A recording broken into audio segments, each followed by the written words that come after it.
gentlemen, from beautiful Hollywood, California, presenting your Los Angeles Real Rejects. Internet! Your eyes do not deceive you. A golden brown, tanned 9% body fat Greg Alba does not sit before you, for he is finally taking a well-deserved mini holiday. I took a little 4-day last week, wasn't here. I read your comments.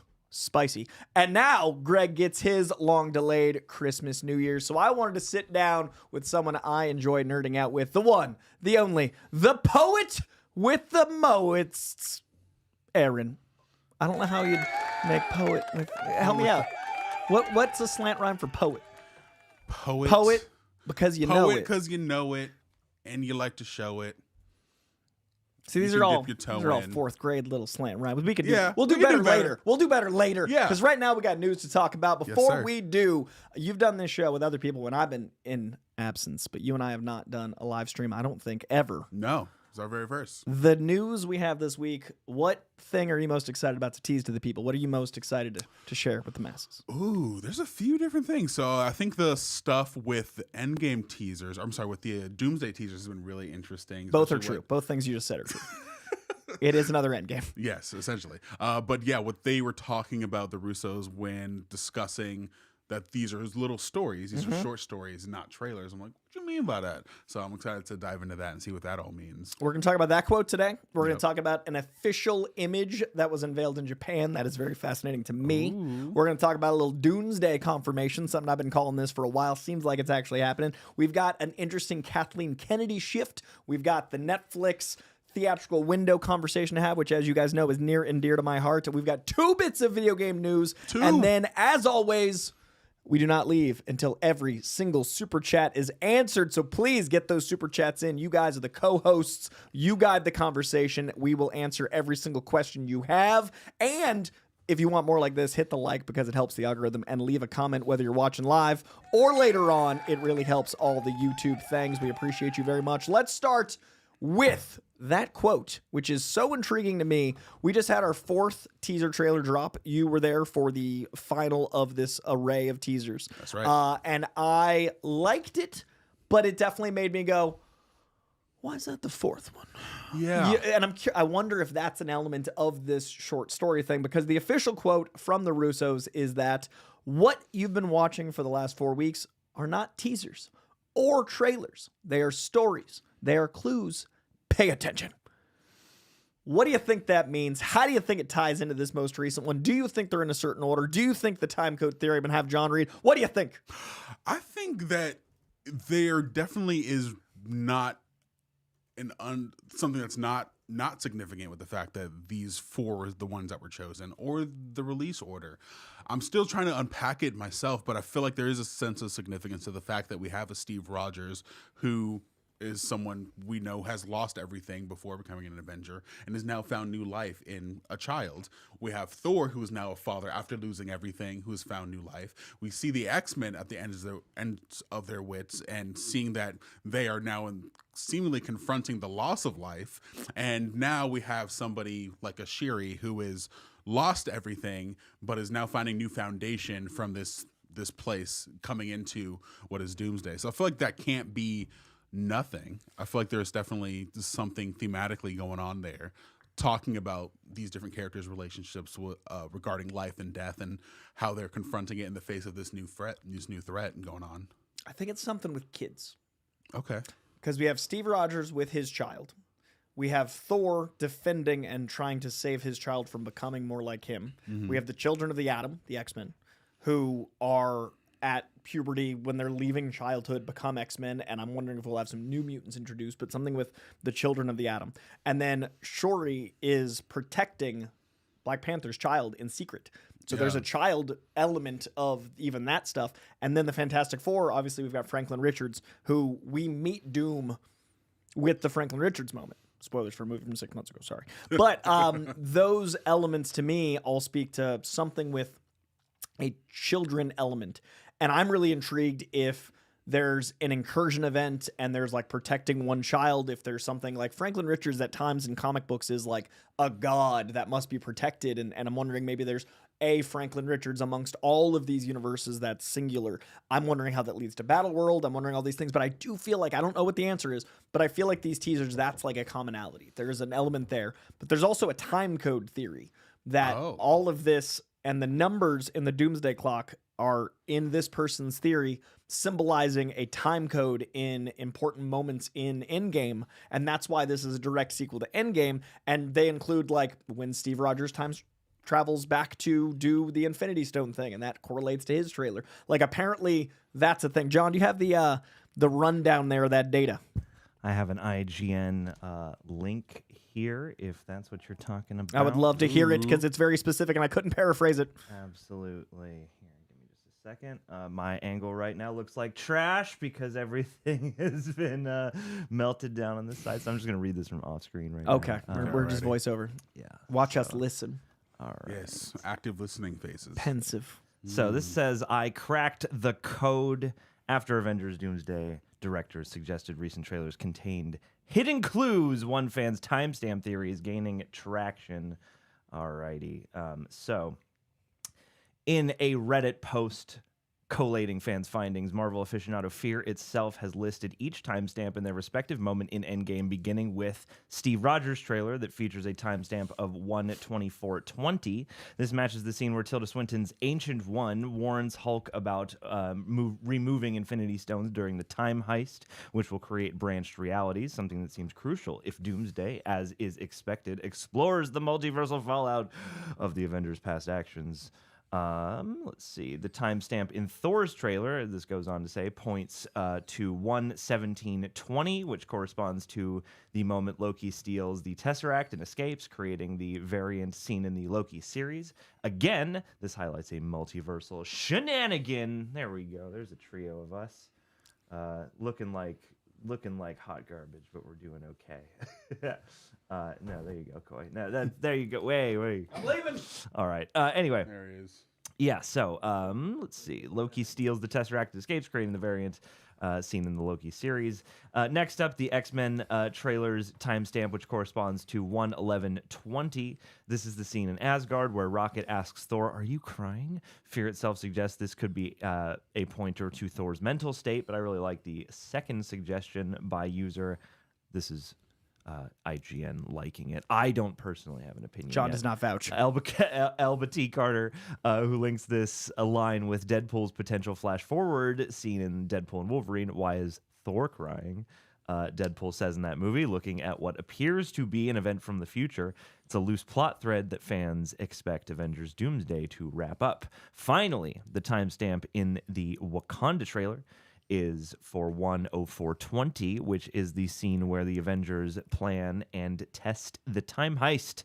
Again, this could be a pointer to when the first test out, to when the team first test out the technology that's set to meddle with the multiverse. So all of it points to timey-wimey, and it all seems to correlate directly with the character in a way from that teaser, alluding to these being stories. I have wanted, man, this would be crazy if they finally did it, but I have wanted, since the multiverse concept was introduced, to find out that some of the movies we've watched are not in the same universe. I think it'd be really cool to break the multiverse by way of, and my big theory, and this has since been disavowed-ish, was the Celestials in the Eternals had no impact for a very long time. Obviously now with Captain America, we had the Celestials as an important thing. It brought us adamantium, all those things, but there are still loose threads out there that don't line up. And yes, that could be just messy continuity. Yes, that could be like directors and writers not talking in the way that they were doing, like leading up to Guardians and Infinity War. But I think it'd be really cool if there are not just, say these aren't the Fox X-Men. These are a different universe X-Men. Say this isn't the Steve Rogers we know. That one's unlikely because of the time travel element they put into, but like, what if these are multiversal versions of the characters we don't have relationships with? That would be obviously how they do Downey Doom. But what if each of these teasers is like, or at least one or two of these aren't our assumed 616. I feel like there's some truth to that, because I remember Feige made a comment back when Thunderbolts came out, saying that the ship that we see at the end of that is not the one from Fantastic Four, the movie. Right. So yeah, I feel like that would be very interesting, seeing something that kind of contradicts what we believe to be, to what we've assumed to be what's been happening. But yeah, what do you think? What movies do you think have not taken place in? Up until Cap 4, I would have said Eternals. I would say a decent amount of She-Hulk, right? Like She-Hulk feels like it would be a good one to be a different universe. And then like that would allow Netflix and Daredevil and stuff to be tangential, and they can decide which of that continuity they want to play with. I feel like Echo feels like it's a different universe. Well, Spotlight, I feel like they're allowing that, right? It seems like they're pointedly going like Werewolf by Night. They're like, don't worry about that continuity. But I do think it'd be interesting if we find out there's like a collision of universes, because I've always said Daredevil, I was saying it from, that was like 12 years ago now, a punch lands twice if you care about both characters. Mm-hmm. The reason Daredevil works so well is because you care about Matt Murdock and you care about Wilson Fisk. That's why when they fight, you feel it. What if the incursion events happen with universes we know both of? What if you're like the X-Men, for example, we have an association to. I don't know if they're going to be the Fox X-Men. Let's say for this hypothetical, they are the Fox X-Men. What if the Fox X-Men universe is colliding with the MCU and the incursion event means one of them has to die to have the other survive? We're going to care so much more because we're so invested in both parties. So I think it'd be really interesting if a lot of the characters we haven't seen interact, or we've seen multiple versions of interact, are suddenly like, the trolley problem. Like we've got to figure out what our investment is. And that could be something where Doom is the protagonist of his movie because he's willing to do the great evil of streamlining this universe. He's willing to cull in order to like save anyone. And that would be genocidal, maniac, madman, but he's protecting his world, his Latveria, etc. I wonder, with a concept like that of, trying to purify the universe, make it more uniform, more peaceful as incursions are happening. I'm very curious to see how they execute that in a way that doesn't feel like it's sort of repeating similar beats to Thanos. Obviously, very different character, but I feel like under the guise of that, I feel like it can run the risk of feeling similar. Totally, that's fair. But I also feel like it's not the Fox X-Men, because I think they're going to do the thing where it's all the actors that look like the ones we know, but it's not exactly them. I feel like it's the ones introduced at the end of the Marvels. The ones where Monica Rambeau went into that universe. And Beast was like the 90s animated series accurate. Exactly. And we already see Cyclops. He's much more Jim Lee. Much more like accurate to what we know within like even comics Xavier, and animated. Finally got the little red. Yeah, exactly. So I feel like that's really cool that we're finally getting that on screen. Plus, it would make that movie matter in the scheme of all the things that they've been planning. And I feel like they've been doing a good job about trying to make these things that people have not necessarily been over the moon about, or just these things that seem separate, into something that is more cohesive, which retroactively makes it better when you go back. They and did watch it with those Dark World and Endgame. Exactly. I hope they do it with my Eternals. But yeah, I think it'd be a really good opportunity to make the time travel element that happens with the details that are theoretically posited here. Like the Russos haven't confirmed this theory. I want to make sure it's very clear. We're not saying this is necessarily true, but we find it interesting enough that what if the time travel elements are what caused an incursion? Like what if them messing with time caused that instability? And like there's got to be something with Steve Rogers going back and then like making a very different decision. People have been bothered by that forever. I personally always liked it. I think I've talked to you about my 3 arc theory, right? Not theory, but the 3 arcs of Iron Man, Thor, and Captain America, and how that's like a perfect ending. No. So it's, to put it in short, it's like a 10-minute rant, but in a 30-second version of it is Chris Evans's Captain America goes from being selfless in his movie to jumping on a bomb to literally making the selfish choice. He's deciding to put down the shield. He finally is a not wartime general. He's finally not taking orders. He's making a selfish choice by screw the timeline. I'm going to go be with Peggy. I'm going to get my last dance. Iron Man starts as a literal warmonger. He is making missiles, and his is the inversion of that. He's not jumping on the bomb. He was making the bomb to absorbing the bomb. So he's got this great opposite arc. They literally cross over, and in the middle of that crossover is Thor, who starts arrogant and loses himself and finds himself again. So one is selfish to selfish, one is selfish to selfless, and the other is on a journey of self. So these three leads, the holy trinity of the Avengers and the MCU, all have this beautiful X of this crossover. I'm curious if the consequences of all those changes are what caused the incursions of Steve making that choice, of Iron Man making that choice, and if somehow Marcus and McFeely have figured out a way to write so Downey Jr.'s Iron Man becomes a Doom version because of these choices. Maybe in some semblance it's a version of that, but I don't want to say inverted because I don't want it to feel like the journeys were for nothing. But he's going from Steve Rogers going from making that selfish choice of having his own life, having a kid, and now is being pulled back into the fray to then become a hero again. And I don't want him to make the sacrifice play because I want him to be able to have a kid, but I'm very curious to see what is their intention behind retiring him and then bringing him back.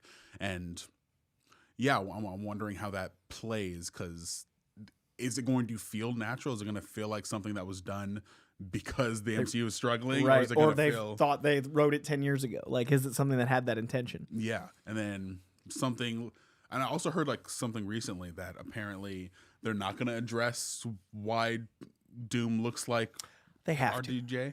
It's not in Doomsday, maybe in Secret Wars, but I would hope What's they would. so hard about the internet nowadays is someone goes like, I heard, and then within a week it's like the Russos confirmed. Like, the movie's a year away. Yeah. And so it's really hard when the internet writes in ink when it should write in fucking pencil. Like, it's all some bullshit. And I honestly think that's a benefit for these movies, because we don't know what's going to happen, and people can say whatever they want, but until December, that's when we'll know. Same with Spider-Man. Yeah. I feel like they rumored 87 villains, and I loved it because now I don't know who's in the movie. There's a few we know, but the fact that everyone from the Big Wheel to Tombstone, we know Tombstone because he was cast, but half of these could show up in a montage or not.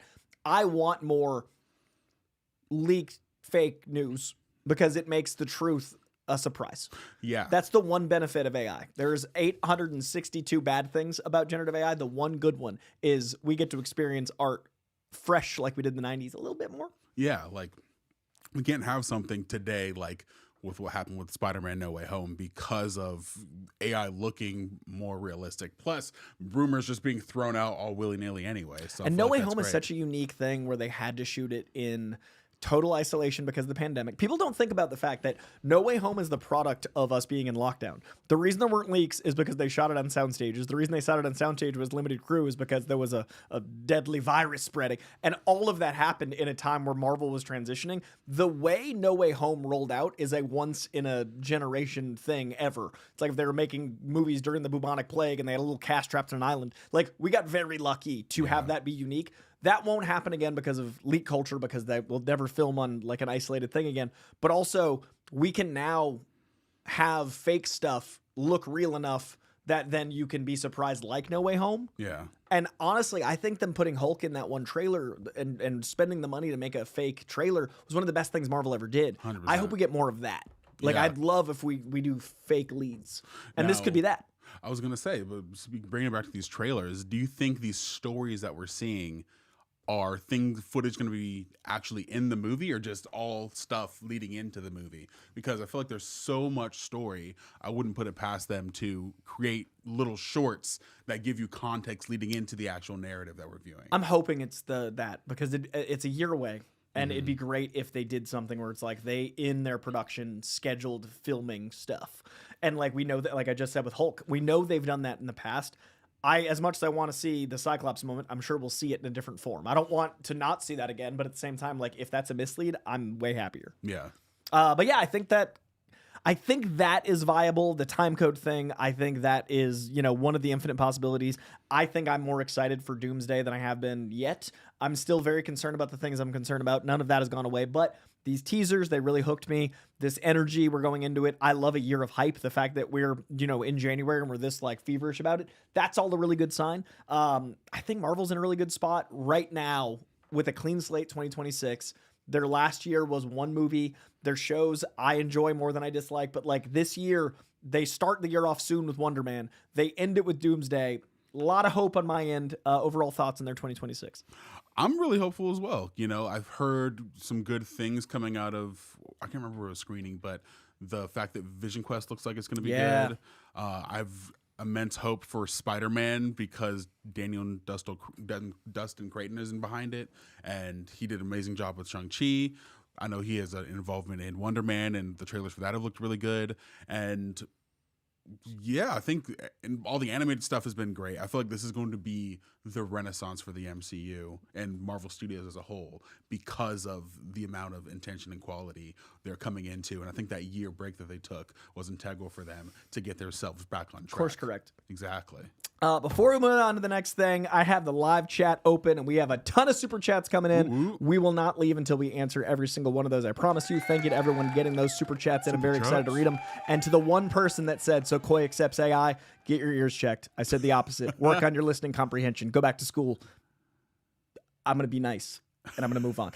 Next up, we've got some artwork. I'm in a good mood today. I'm going to stay there. We've got a dope piece of Marvel artwork that is official. This is from the official concept artist that you've seen lots of his work. This guy is incredible. I believe his name is, I don't know, I'm going to call him by his first name. Is Ryan something, right? Ryan Meinberg or something great. Either way, Sorry, I have that for 27. you. John's Just doing a 18 sec. jobs, and I'm just pointing at him and saying, like, do more jobs, John. He's going to pull up this amazing piece of art from Japan. Ryan Meinerding. I was close. Ryan Meyerding, thank you for your service. This bit of art is a dream as a comic fan. This is a splash page that you can only imagine seeing in real life, and it blends multiple universes that we love and some new characters we just got for the first time. John, whenever you're ready, I am out of vamping. I'm so close. Okay, 27 characters. We got the X-Men. We got some Fantastic Four. For the first time since the inception, Fox characters blending in with the MCU. Kevin Feige's dream actualized in this art in high resolution, officially released. This is vamping. This is vamping. Sorry. It's okay. It's okay. We're gonna when we All get the there. images. Hopefully, it's as worthy an image This of is gonna 2 minutes of be hype the for a best single still image. It is gorgeous. You don't it is even well rendered. understand. It Oh is my God, so colorful. I mean, so captivating. talk If about Doomsday's how half this momentous. good, So lovely. this is like when John and I wrote the National Treasure 3, and we just talked. That's still one of my favorite ever Real Rejects moments. It's Sisu 3. John and I wrote Sisu's next saga over each other simultaneously. There's the image. The saga. It'll be on screen in just a In second. 3 there. seconds, there's the image, guys. This is proof we do it live here at Reject Nation, making it happen. Wow. All right.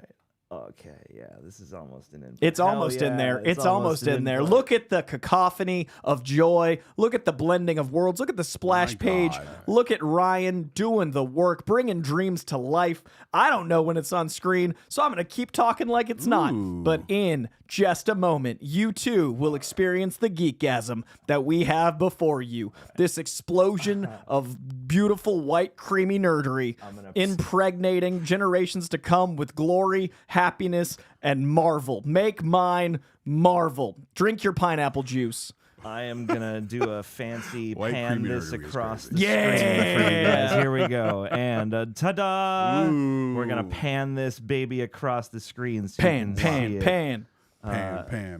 Sexual, pan, utensils There in we the go. kitchen. There we go. All right, we're panning in great pan, detail, turn. but you guys can see it up here. So we got a little Loki action. We got Thor. We got Deadpool above him. Nice little meta situation there with the TVA. We got Wolverine in his full yellow accurate garb. We got the Fantastic Four in the center. Captain America leading them. Shuri in the very foreground. I can't quite tell which member of the Dora Milaje that think is that's a from here. Koye. Is that a Koye? I'm pretty sure We got a it's Koye. Koye in front of Hulk. We got Hulk full hopefully rage, which I think happens in the events of Spider-Man Brand New Day. crossed. We've got Doctor Strange. I'm going to wait and leave one thing for last. blast. We got Doctor Strange. We've got Wanda back, even though Elizabeth Olsen claims she will not return. We've got Bucky Barnes with that "fuck you, Bob," rocking it beautifully. Behind them, it looks like War Machine maybe one day will return, deserves his own movie. Hope to see the Cheadle. We've got who is on the back behind Doctor Strange before I say the final big thing that everyone's been talking about. That looks like Vision. We got Vision. Obviously, the events of Vision Quest are going to affect everything. And then,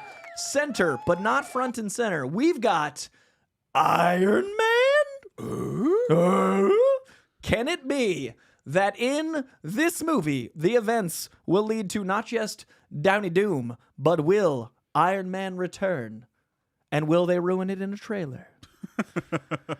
This to me is very exciting. Obviously, the blend of Fox characters, both Deadpool and OG X-Men alike.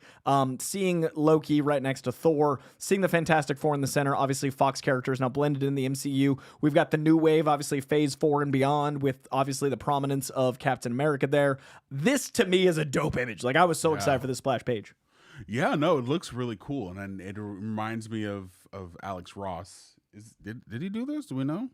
No, it's Japanese, right? No, it was. This was in Japan. Ryan Meinerding, who's the official concept artist for Marvel. Now, if you guys are not in the movie game, concept art doesn't necessarily mean anything. This could be just an ad. This could be just showing that this universe is unified. This is not any sort of confirmation of anything. But you got to get approval on what characters go in the art. So it could be an soft confirmation. I just want to caveat, this does not mean anything. This is pencil, not ink, but it's cool as hell to see. Yeah, no, especially seeing characters who we think are dead or are not in the form that we know them to be. Someone like Hulk, and I really hope that thing about Spider-Man's right, man, because I certainly do miss me some Hulk, some Savage Hulk in my life. But yeah, it's interesting that someone like Okoye's on there.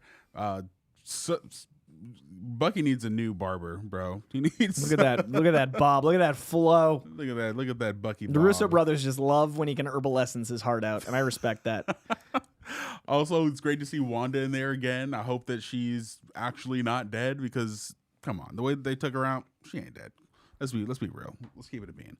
But now, Iron Man, I have mixed feelings about that. I mean, obviously this is not any indication that this is going to be something that happens in the movies or not, but it is a cool image to see. It's weird we're what, like so many years into the MCU at this point, and it's not as full of an image that I would think it would be, even though there is a lot of people on there. But it is still cool to see that they're all in the sky going towards something. And yeah, it makes me happy. Flying toward tomorrow. Flying towards tomorrow, a better brand future. New day. No Spider-Man in there. I just realized that. But I licensing. Yeah, baby. I like that Loki's in there next to Thor. Yeah, hope they get to reunite in this movie they're about to see at the end of the year. And sleeveless Wolverine, let's go. No shoulder pads, all sleeves, all arms. Good catch. Yeah, Sleeverine. And there's some people in the way back there behind Loki and behind Deadpool. I can't really quite tell who they are. Even from here, I'm at an angle I couldn't even, like, Okoye is a silhouette, and then behind I could not see Vision at all. So yeah, it's tricky, but there's definitely more back there. I want to say there's Ant-Man and Wasp back there between Okoye and Shuri's heads. Oh, I could see that. Yeah, can you see that, John? It sure looks like the Ant family to me, gang. From Yeah. what I can see here up close on the monitor. Off screen. Well, we have a bunch more news to discuss. I just wanted to make sure we saw that beautiful image with no preamble whatsoever at the ready as it popped up. John, by the way, had to paint that and then get it up on screen. So everyone rushing John in the chat, you don't understand. I'm so the ink proud had of to you, dry John. on the screen for this to appear before you. It's a difficult job. He's I'm doing 10 Justin things. Meinerding. He's doing 100 things. Let's talk a quote that will take no tech whatsoever so John can rest his bleeding fingers. I've never sat in this chair and yelled at John, and I feel I feel bad because I know the amount of jobs he's doing because I have a Stream Deck now at home, and just pressing 4 buttons gives me anxiety while live. So I appreciate I'm John. adjusting so many things. Let the record show the man is doing a making great art, job. and we appreciate it. Anyone in the chat that doesn't understand, you do a live stream. You tell me how it goes. Let's talk. The coolest quote, I think, out of this little Oscar setup press tour for Marty Supreme. That's right. We're tangenting from Marvel to Martyville. The Supreme announcement for Oscar nomination run was a few weeks ago, but now it's heating up because Oscar noms, I think, are the 22nd. So we're going to have our official Oscar nominations in a week, and it's at 5:30 a.m. So when I wake up, I will be reading it, not watching it. And in that, the week leading up to, you always have a bunch of like actors on actors and like little hype things that are awesome. Downey Jr., who does not usually come out and do public stuff, the man is like tucked away Iron Manning, came out and presented Timothée Chalamet Q&A. So it was the two of them, and he confirmed in that conversation, not only are the release dates staying the same as of now, December 18th, 2026, both Dune 3 and Doomsday will occur, but he said the thing we all been saying, Doomsday. They Barbenheimer in so hard. What do you think? I think it's really cool. I'm from a fan point of view, it's really cool because I got A-list. I'm gonna see both of them either way. But the fact that they're doubling down on it, the fact that this is two major movies that are, you know, these large things within their respective franchises coming to head like that, we haven't seen something like that since Barbenheimer. And what I was hoping for back in 2016, where initially they were going to release Batman v Superman and Civil War on the same day, and then they backed out. BVS backed out. So I'm happy that, you know, Warner Brothers has wisened up. And then they're gonna actually let them do it. Movies. And they're both gonna be like 3 hours long, and only one of them has like worm sex. I'm real intrigued, man. But it's because I know that all I'll say is, from my understanding, I think Paul Atreides' role, that because he became the ruler at the end of the second movie.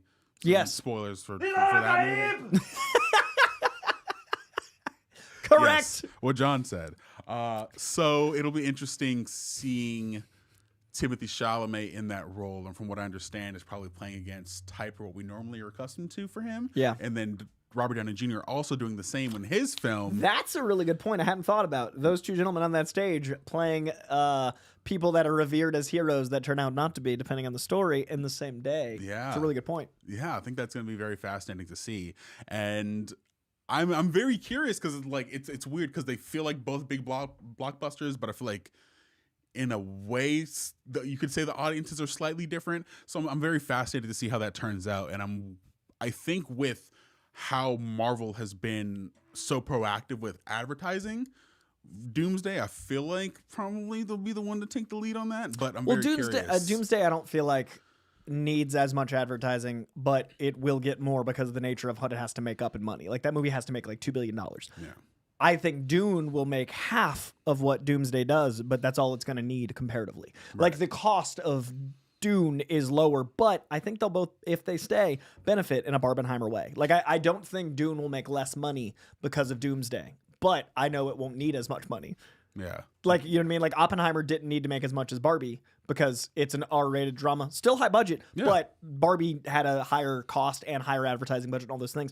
Advertising writes itself when you've got this kind of competition. I don't know if it's going to stick, but I loved hearing Doomsday even jokingly uttered. So I'm excited. Yeah, I think it's also really cool that these are two actors that are supporting each other. I love that too. In public, you know. And if I remember correctly, weren't the actors from who were part of Barbenheimer doing that as well, supporting each other's films? And Tom Cruise. Yeah. Like there was a Tom big Cruise in there. Save the theater movement. But yeah, both Barbenheimer teams had that like mutual respect. And I think it was a really fun movement. Yeah. So, I mean, I went dressed up. I had like I had a black and white like bottom half in like a formal, and then I wore like a bright pink top. Like I went Barbenheimer just for fun. Oh, that's awesome. It was just a vibe. I love that, and I hope people do that for Doomsday as well. I'd wear like a cloak, but it's gray, and then the Doom, like you could, you know what I mean? They kind of tie together. I saw like Boss Logic did a little mock up of it as well, like the Dune mask in the sand. Yeah, dude. Lasan all Downey. Hey, I see what you did there. There That's it is. clever, That's clever. the magic. John adding jobs to his resume. Also the Peanut Gallery. All right, so from Warner Brothers to Warner Brothers acquisition, we got a quote from Ted Sarandos of Netflix, I believe that's how you pronounce it, saying that if Warner Brothers does in fact get acquired by Netflix, which as things seem to be going, it will. Obviously, the ink is not dry. I am not a lawyer. I just see Paramount suing folk. Netflix saying it's all happening. Again, I know nothing beyond what I'm reading. This quote, as someone that is very invested in movie theaters and very invested in this acquisition and very invested in stories told by Warner Brothers, I found very intriguing and hopeful. Ted Sarandos said, quote, "When this deal closes, we will own a theatrical distribution engine that is phenomenal and produces billions of dollars of theatrical revenue that we don't want to put at risk. We will run that business largely like it is today with a 45-day window." Further saying, I'm giving you a hard number. If we're going to be in the theatrical business, and we're competitive people. We want to win. We want to win opening weekend. We want to win the box office. One, I appreciate this. Remember the Titans-esque little rally here, Ted Sarandos. I like your chutzpah. Two, as someone that cares more about the theatrical experience and the actual exhibition industry than most of my friends and family. I'm sorry, I love you, but I love that industry so very much because it's my friends and family. I really love hearing the shift from 17 days to 45 days. I think 45 days is actually sustainable. I was always a 90-day window guy. I accept that times are a-changing. I know that's not possible. I get that. 45 days is still a window. If it is strong, that is enough to keep people from just being like, well, I'll just wait. I think the people that want to see a movie and want to see it properly and want to see it in the way it was made to be seen will want to go out. I don't necessarily think 17 days, it's literally 2 weeks. Be like, I'll just catch it in 2 weeks. This gives me hope. I don't know Ted Sarandos. Ted, if you're watching, please don't lie to me. I need this. But Aaron, what do you think? Tell the truth, please. I think it's great. A lot of concerns when they announced that they were going to be purchasing Warner Brothers, and there's the whole bid, and then just worrying about how the times will be changing, and Warner Brothers, how it's just could be a major effect on the industry. But I like that they are committed to making Warner Brothers largely the same. I think that it's healthy for the longevity of the theater industry, and that they are still in support of that, because at the end of the day, they're in the entertainment business about making quality experiences for people, and Netflix can have its thing over there and just releasing stuff straight to streaming. But I like that they have some semblance of a middle ground for people that do want to have that theatrical experience, the fact that they care about that theatrical experience, and it is just enough for COVID really changed things. The fact that it is a 45-day window now.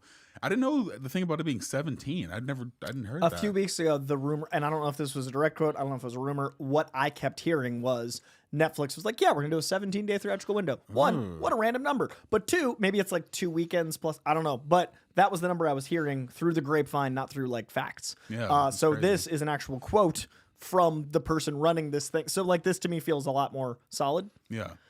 To me, I'd love a 60-day. I'd love a 90-day. This is not going to be a popular opinion.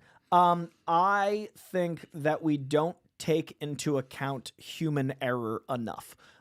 We can blame the pandemic. We can blame cost of popcorn. We can blame a lot of things. Those are factors. I am not saying that is the thing. I'm not saying there's any one thing.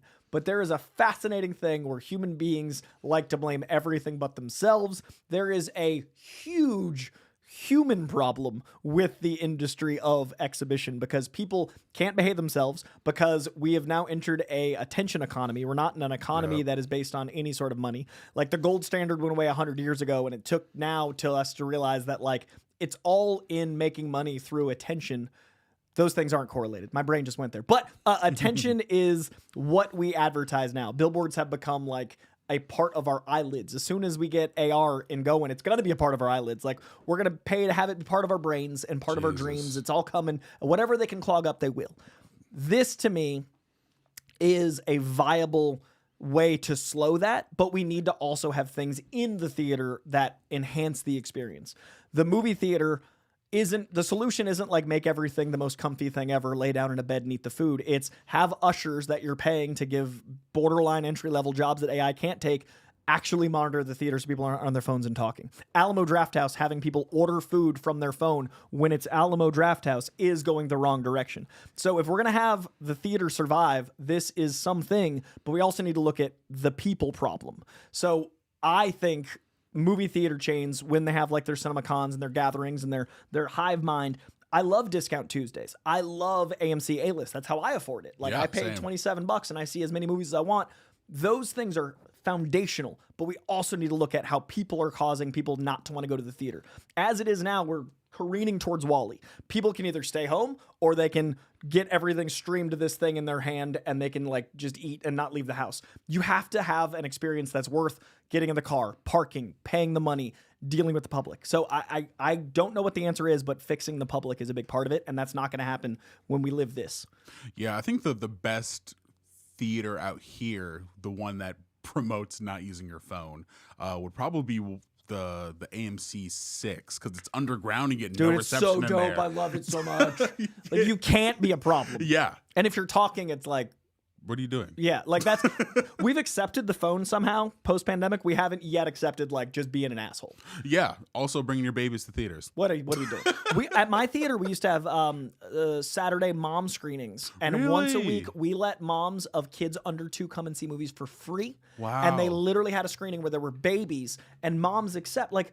When you go to that screening, you know what it's going to be. But you bring your babies, you get them used to the theater experience, and the moms get to see movies for free. It was so special. Like, it was smelly and loud, but I loved working it because I loved seeing that like there was something for that purpose.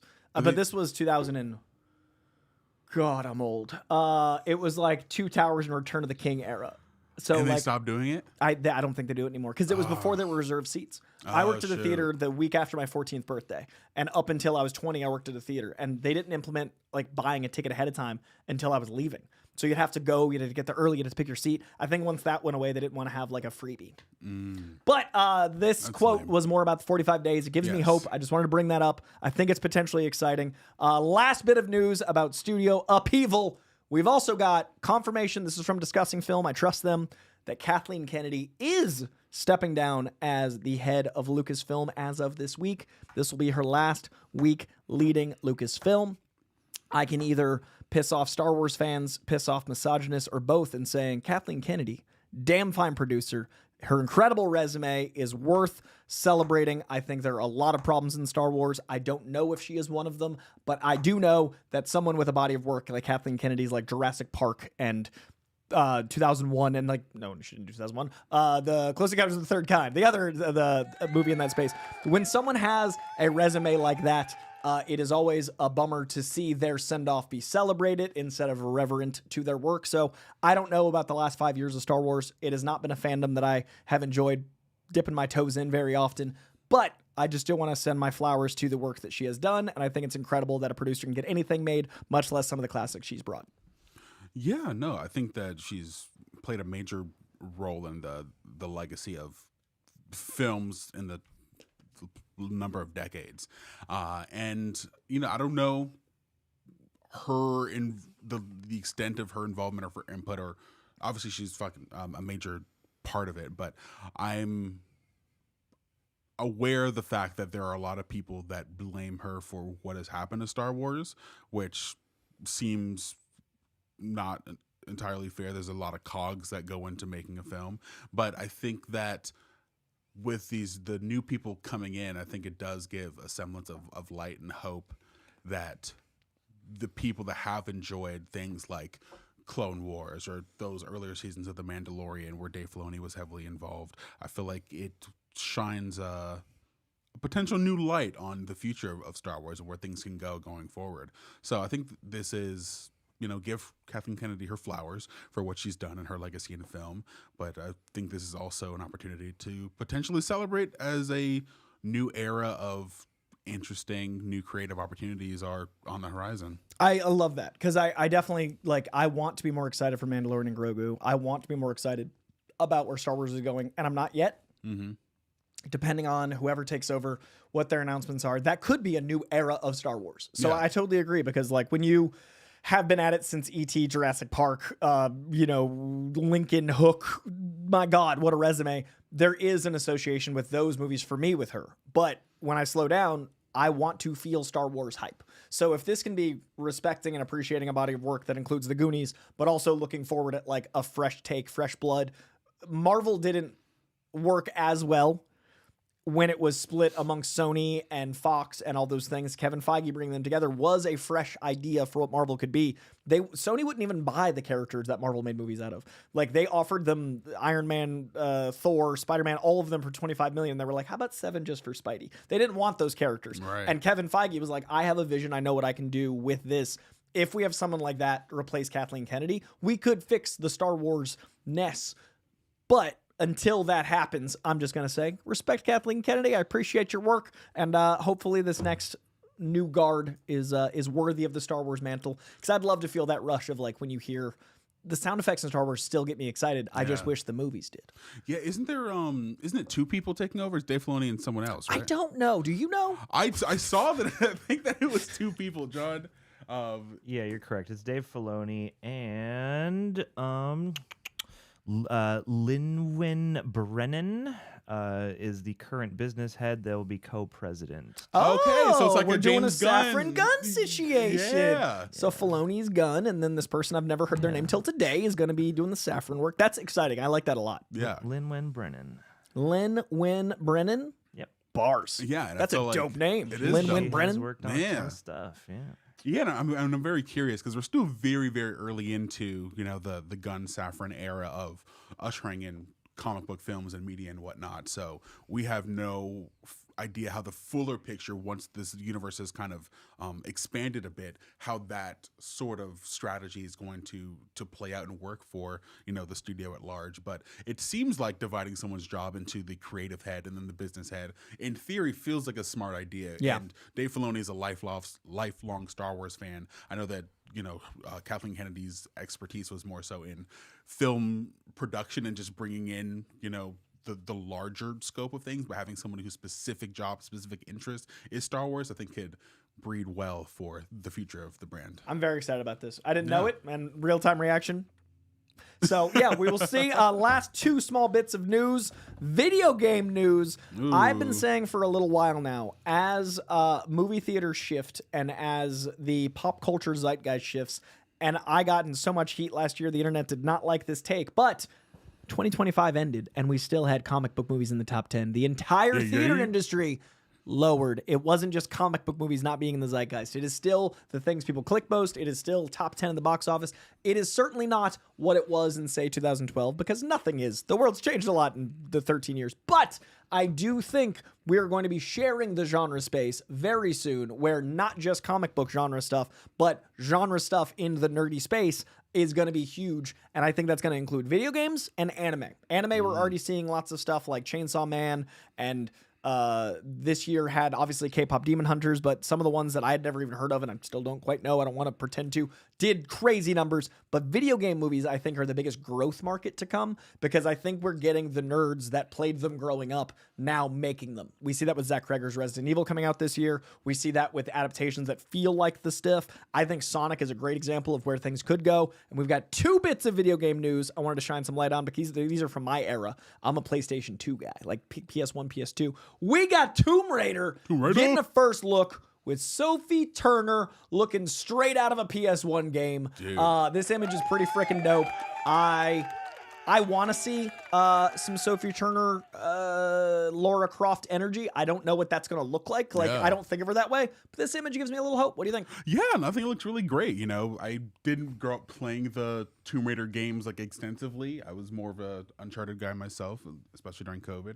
But seeing that image, it does harken back to what I did see as a child. It does harken back to the feeling that someone like Angelina Jolie gave while playing that role, and then the polygon version of Tomb Raider. And yeah, she seems, even in that image, speaks to the versatility of actors, capturing the essence, the coolness of a Lara Croft with that sunglasses, with that pose she got going on. And yeah, the picture of her just looks straight ripped out of the video game, those early 2000s sort of adaptations or vibes. So yeah, big thumbs up. Make nostalgia great again. Yeah. I think this looks fantastic. I want to also give some flowers to a casting announcement that came out this week. In addition to this image, we got confirmation that the one, the only, Ryan Hurst is Kratos.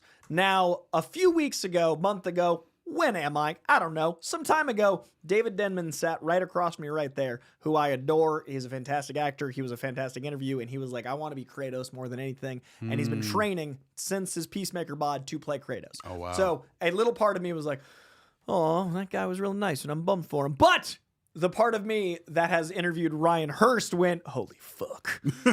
Ryan Hurst, how do I make this as positive an experience as it was for me while also acknowledging the fear?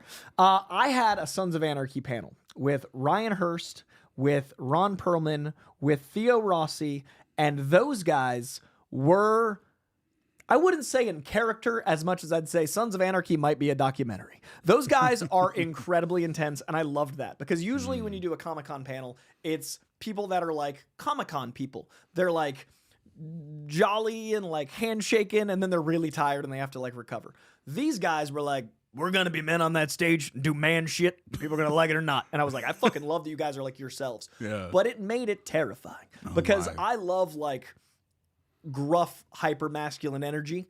But when you're trying to make them excitable for a crowd, it's like, do you hate me for trying to do my job, or is this just like the way? So the entire panel, I was like, I don't know if these dudes like me at all. I don't know if this is going well. I can't tell if they hate that I'm asking them questions. Like, they just were themselves, but like very biker. And the whole time I was like, these guys are fucking awesome. It was coming from a place of like reverence and respect, but also like, I hope that they don't hate me for asking nerdy questions. And then at the end of the panel, we walk off and all three of them go, dude, that was one of the best panels we've ever had. I so appreciate it. And I was all of the anxiety I've had for an hour. Like, it just lifted. We took a photo in the elevator that looks like I'm a member of the cast. Just like, it felt so badass to be welcomed by these men that have known each other for a decade that are like brothers. But the whole fucking time, Ryan Hurst's voice and his presence is that of a demon. This man, who I think of as Remember the Titans, is an incredible voice actor, but I don't game a lot. Like, I don't know that side of him. So I meet this dude that I've had a huge amount of respect for years and years, and he's just this fucking entity. And I was like, this fucking guy has a gravitational pull. So does Theo Rossi, so does Ron Perlman. They're all very intense. But Ryan Hurst, I was like, I want you to play something that I know, like a fandom, because I can't wait to support whatever it is. Yeah. And then from the little I know of Kratos, it's Ryan Hurst. Ryan Hurst is so perfect for this. I did not care at all. No disrespect to Kratos fans. I didn't care at all about this until David Denman said he wanted it because I was hopeful for him. I am now so invested because of Ryan Hurst's awesomeness and just way of being. This casting is perfect, and I don't know shit about shit, but I want it. Wow, man. Sorry for that journey we went on. No, that was great. I thoroughly enjoyed it. I think that it was an interesting casting choice. I know the modern iteration of Thanos and Ryan Hurst both have massive beards, and from what you're saying, I haven't seen too much of Ryan Hurst's work, so we're kind of coming off this from semi-opposite. You want Kratos? What's up? You said Thanos. Did I? Oh, my bad. Kratos. Good correction. Good correction. The nerd community is raging at you right now. I'm sorry, you guys. I meant Kratos. They're gonna kill you. Not a purple man, a white and red man with a big beard. Jake. Not a grimace chin. The Kratos milkshake.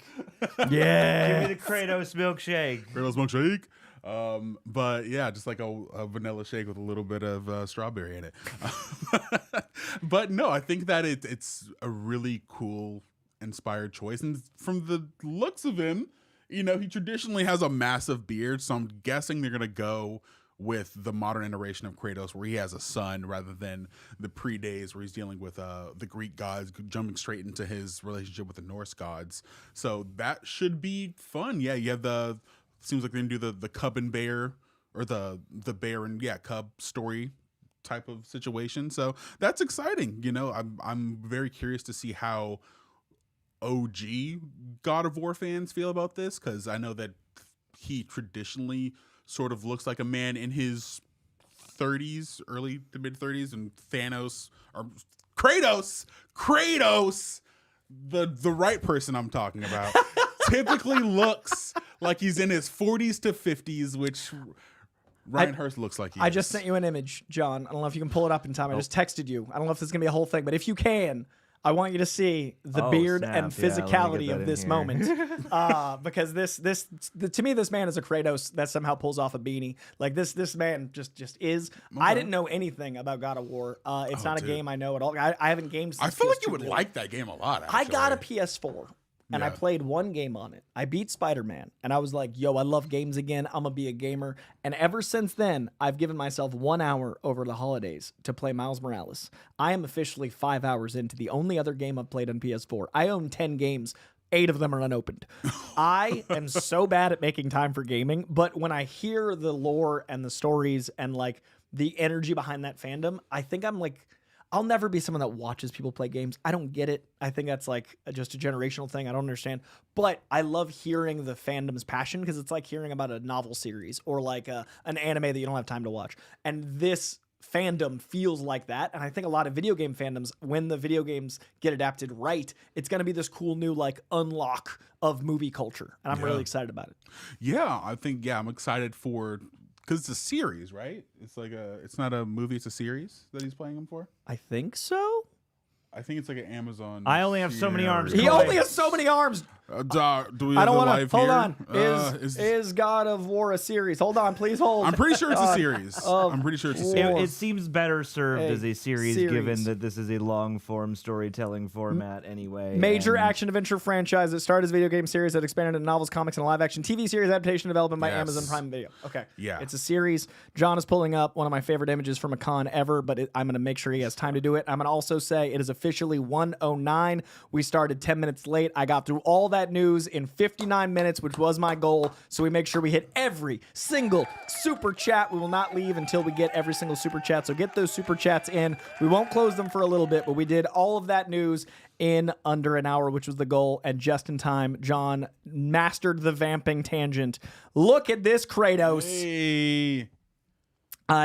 This dude is such an energy, man. He's such a vibe. Look at that coitos. Look at that. Look at that squad. Man. You dude, like big dude. Big feller. Because like me and Theo Rossi were talking Wu-Tang a lot because he was very confused because looking at me that I was like pulling some deep cut Wu-Tang references in regards to Luke Cage because like the way they edited Luke Cage was in the same spirit as Wu-Tang, like all those mixes and styles and sampling. And then Ron Perlman and I obviously had tons of stuff to talk about with Hellboy and his like reverence for the character. He was emotionally invested to the point where it was like, I don't know if I want to talk about this because I don't want to like hurt you because you love this character, but I'm at a con, so I got to. But are you going to kill me? You're Ron Perlman. But then I didn't know Ryan Hurst's work other than Remember the Titans, and I could tell he was like, all right, like I'm pulling 20 years ago to like talk, but like I researched the rest of his work. I just didn't have the emotional attachment. So when like we get in the elevator and they thank me for a good panel, I was like, oh, thank God, Senpai noticed me. Everything's okay. But Ryan Hurst was such a good dude, and his energy was so like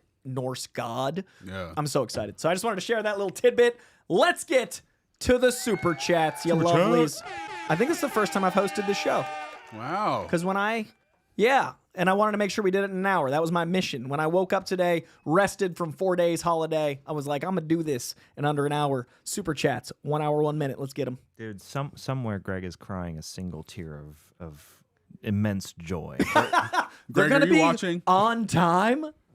Greg's on his way in the plane, like, you know. Where am I? There we go. We can mess up the time. Don't worry about it. Okay. All right, let's get them super chats and Streamlabs rolling. Thank you guys for being so generous today. And every day, you always make us feel real nice, special. Very nice. All right, very nice. You're a funny guy.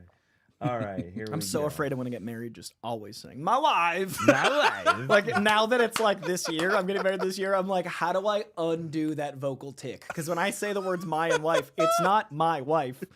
My wife. My divorce papers. Have you said it in front of her? No. Because I want to get married. Because I'd like to keep my wedding day, and I'm afraid. But now that it's the year of, I'm trying. That's the deal breaker. I don't know. It might be fine. I wouldn't think it was okay, because it's like the most millennial thing. Like, I'm stuck in 07 or whatever. I got to get rid of it. Maybe she's a big Borat fan. What a twist that would be. That'd be wild. Like, I've dated her for all the time. She's like, Sacha Baron Cohen.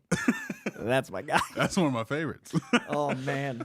All right, gang. I would love that. Thank you for chiming in today, for making it such a lovely stream. For as many things as are on fire behind the camera, it's actually been pretty nice on camera. So Yeah.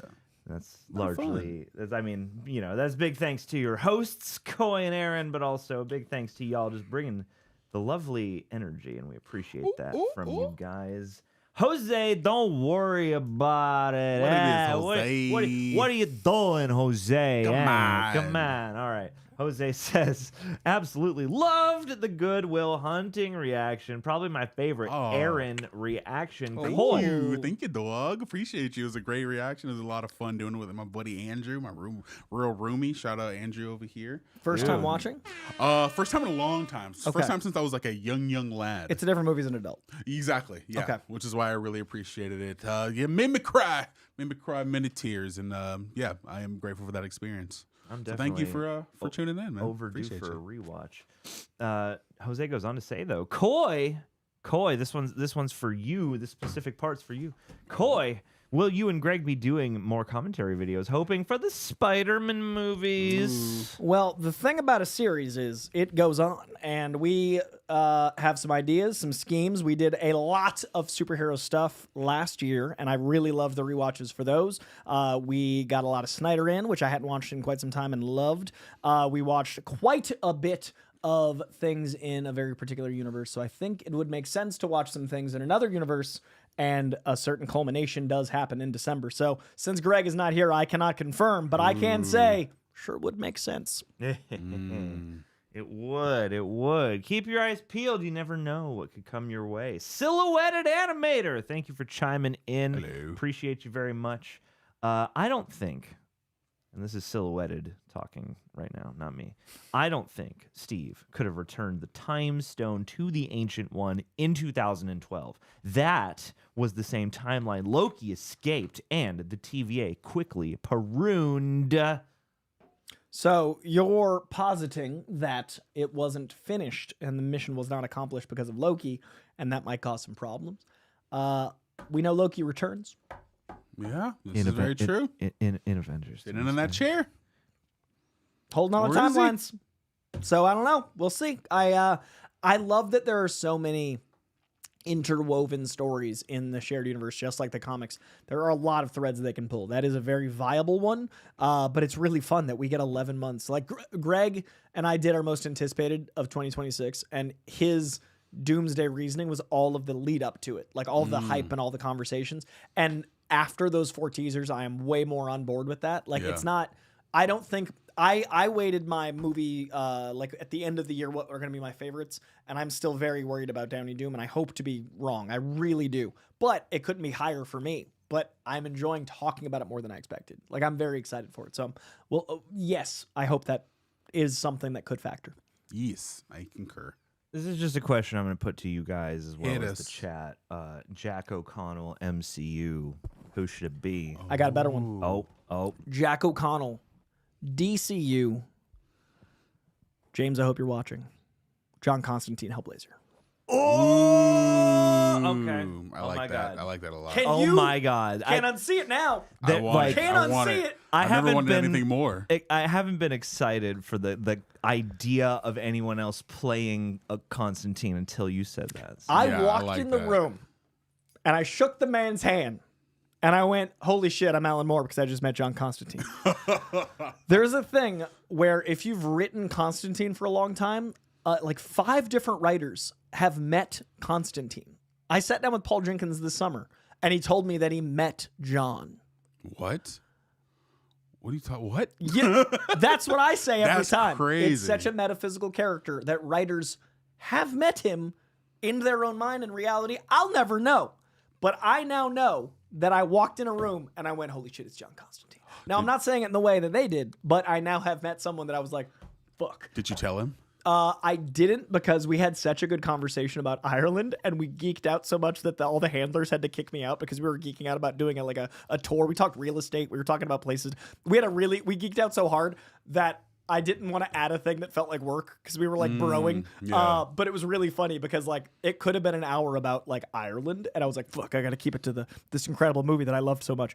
But the whole time I was like, that's John Constantine. While I was talking about 28 Years Later, Bone Temple. Oh wow. And I was gonna Is he say, blonde now? Legacy No, of but it Great could be. He Coats. He totally could be. Dude, he's Legacy of great coats. You know? He's actually gonna have the right accent because he is from a little town in England, claims Ireland.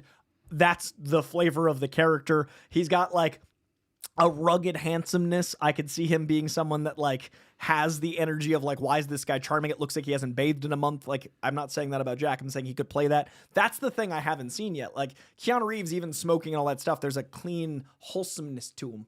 And Jack O'Connell can get like, I mean, between Sinners and Bone Temple, he's on that run right now. Constantine. Let me look him up right now. I know what he looks like. When you just see it. He's a guy. He's a guy. Okay. Just a fair warning, gang. It's almost. Yeah, I can see it. almost I can see it. Ah, shit. Yeah. Now I want it. Yeah. See, now your brain is infected. Can't unsee. Anyway, it's It's about 20 after 1. So in about 5 or so minutes, I'm gonna close out the super chats. But appreciate y'all chiming in, and let's move on to the next one. We got Bob Marley. Bob Marley tuning in. Shake your locks, Marley. Yeah, we love to see it. Love your headphones and your music products as well. This is a John shout out for all he does behind the scenes. Thank you so much, Bob. That's very kind of you. If you could write Friend a slap song for John. about me, I would.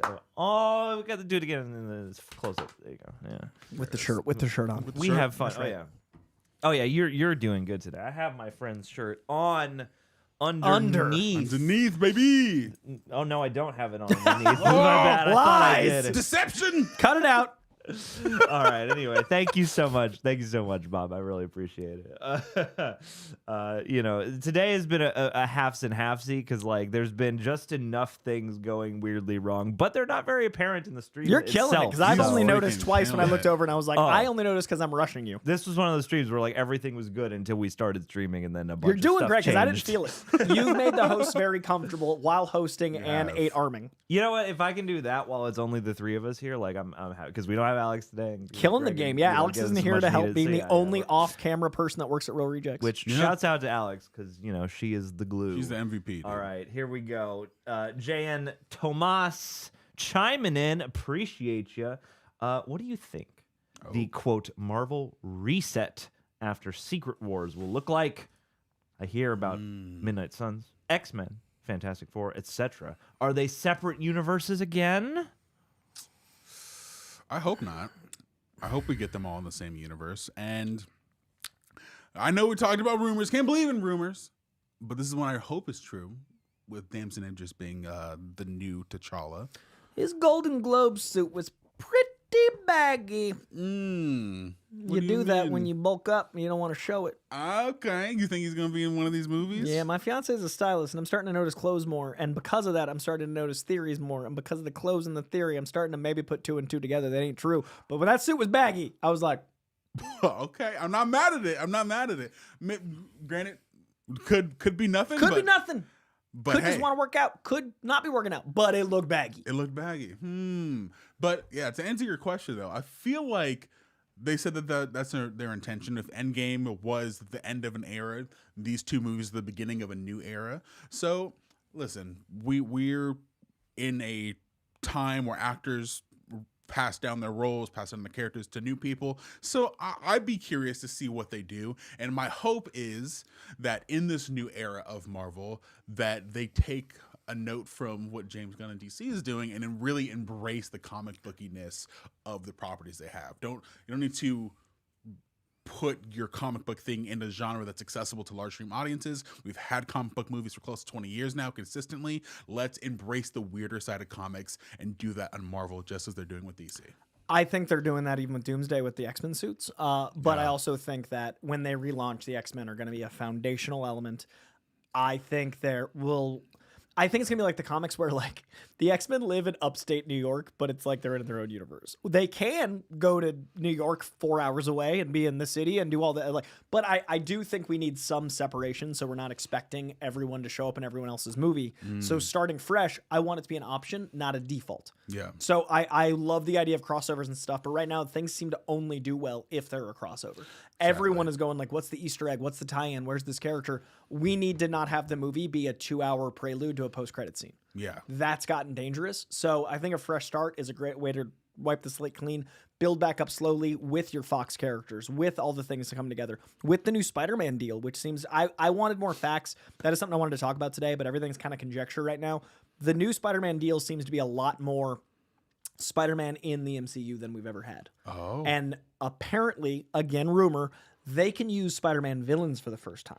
Ooh. So we could have gotten Kraven in, but we wouldn't have gotten Claw. But originally, Kraven was who was written in the first Black Panther. I saw that interview recently. That yeah. apparently has changed. So I think we're going to have a much more cohesive MCU going forward because there's less of sharing, there's less spread out. But I hope that means we build again, not just like everyone's in everything and that's all you want. So I'm very excited. My only asterisk, my only concern is if we do all of the dope stuff we've wanted with X-Men in the Doomsday Secret Wars combo, it's going to be a lot harder for the actors taking over to have a special flavor. Like I was like, oh, whoever gets to don the Jim Lee suit for the first time. I'm so happy it's James Marsden, but that makes it a little bit harder for whoever takes on next. Yeah. Because it's going to be so fresh. It's going to be so comic-y. We'll have just seen it. So that's what I'm curious about is if you're launching post Secret Wars and you just had dudes, I would love to see a passing of the torch a la all new X-Men. We had a whole Bendis run where X-Men from the future and X-Men from the past, pre and post like Civil Age era, got to know each other. Like a teen Cyclops and an adult. Yeah. I remember that. That shit could happen. So I got a lot of theories, but we got 2 years to talk about them. Let's get to that next one because I could go on for far too long. I'm just excited for the pendulum to recorrect a little bit and like you Same. said, get some of that weirdness back. Start making, now that we've had comic book movies as the zeitgeist for a long time, I think they're due for an influx of weird because we're used to what they present as. Bone Temple, 93%. Dude. One of the weirdest movies. One of the We weirdest. can't talk about Bone Temple right now because it's the only movie that's a I whole wanted hour. to talk about for a month and a half. Someone in the chat said Primate or Bone Temple. It's not even a question. It's not even out. Bone Temple. Like, go to Bone Town. Yeah. Get yourself some boning. Get boned. Get To boned at react the temple. to it, I can't. I want to talk about it. It's the first week of the year. This is probably Banger. going to be in my top 10 at the end of the year. Like, Banger. it's going to be hard to Wow. top. It's sensational. I'm happy that they were breaking the myth or the stereotype of January movies. Same. And Let's up top. use them. We got 12 months. Yeah, come on now. All right. Let's start off Avery. strong. Thank you, Avery, for chiming in. Appreciate you. Duos you want to see shine in the reset and the new DCU. Who do we want to Shine? see shine, or do we want to see the character shine? What you mean by that? This says duos you want to see shine in, Oh, in like reset pairs and of new people. DCU. Because I was So- going to be like, I don't know who Shine is, and I'm sorry. As the comic correspondent for DC Studios, I was about to Google and feel real bad about myself. Duos. It's actually do I- Sheehan. Superhero. We've had some duo. she and duos. I'll tell you I was what. gonna say. Duos. Duos we want to see shine. Zatanna and Constantine. Are you talking about the DC universe we want to see shine? This says reset and new DCU, so I am taking that to mean either some kind of Marvel tonal reset and also the DC. Okay, so Okay. DCU, MCU. Shine, Okay. duos. I would like to see a proper Heroes for Hire in the MCU. Into that. I think that would be really cool. As far as DCU, I feel like we have yet to get a proper Blue Beetle and Booster Gold. I know that's typically, Ted Kord's Blue Beetle, but maybe we can get one with Jaime Reyes and, change up the formula a little bit. But Jason Sudeikis. Jason Sudeikis. Ooh. Wait, no, he was the... He was, and I want that so bad. That's right. He was the rumor. I don't know if it ever got found, but I want that so bad. I wonder, yeah, because that's a whole other conversation. But I think that, yeah, those are two I would definitely like to see. I would like to see Batman and Superman actually get to be friends, whoever they cast as Batman. People have been wanting that one guy who was, he's in Housemaid and all these other things. Oh, yeah. And yeah, it's not my choice personally, but, he's a great actor. look I don't this make the guy up. decisions. I trust the people that do.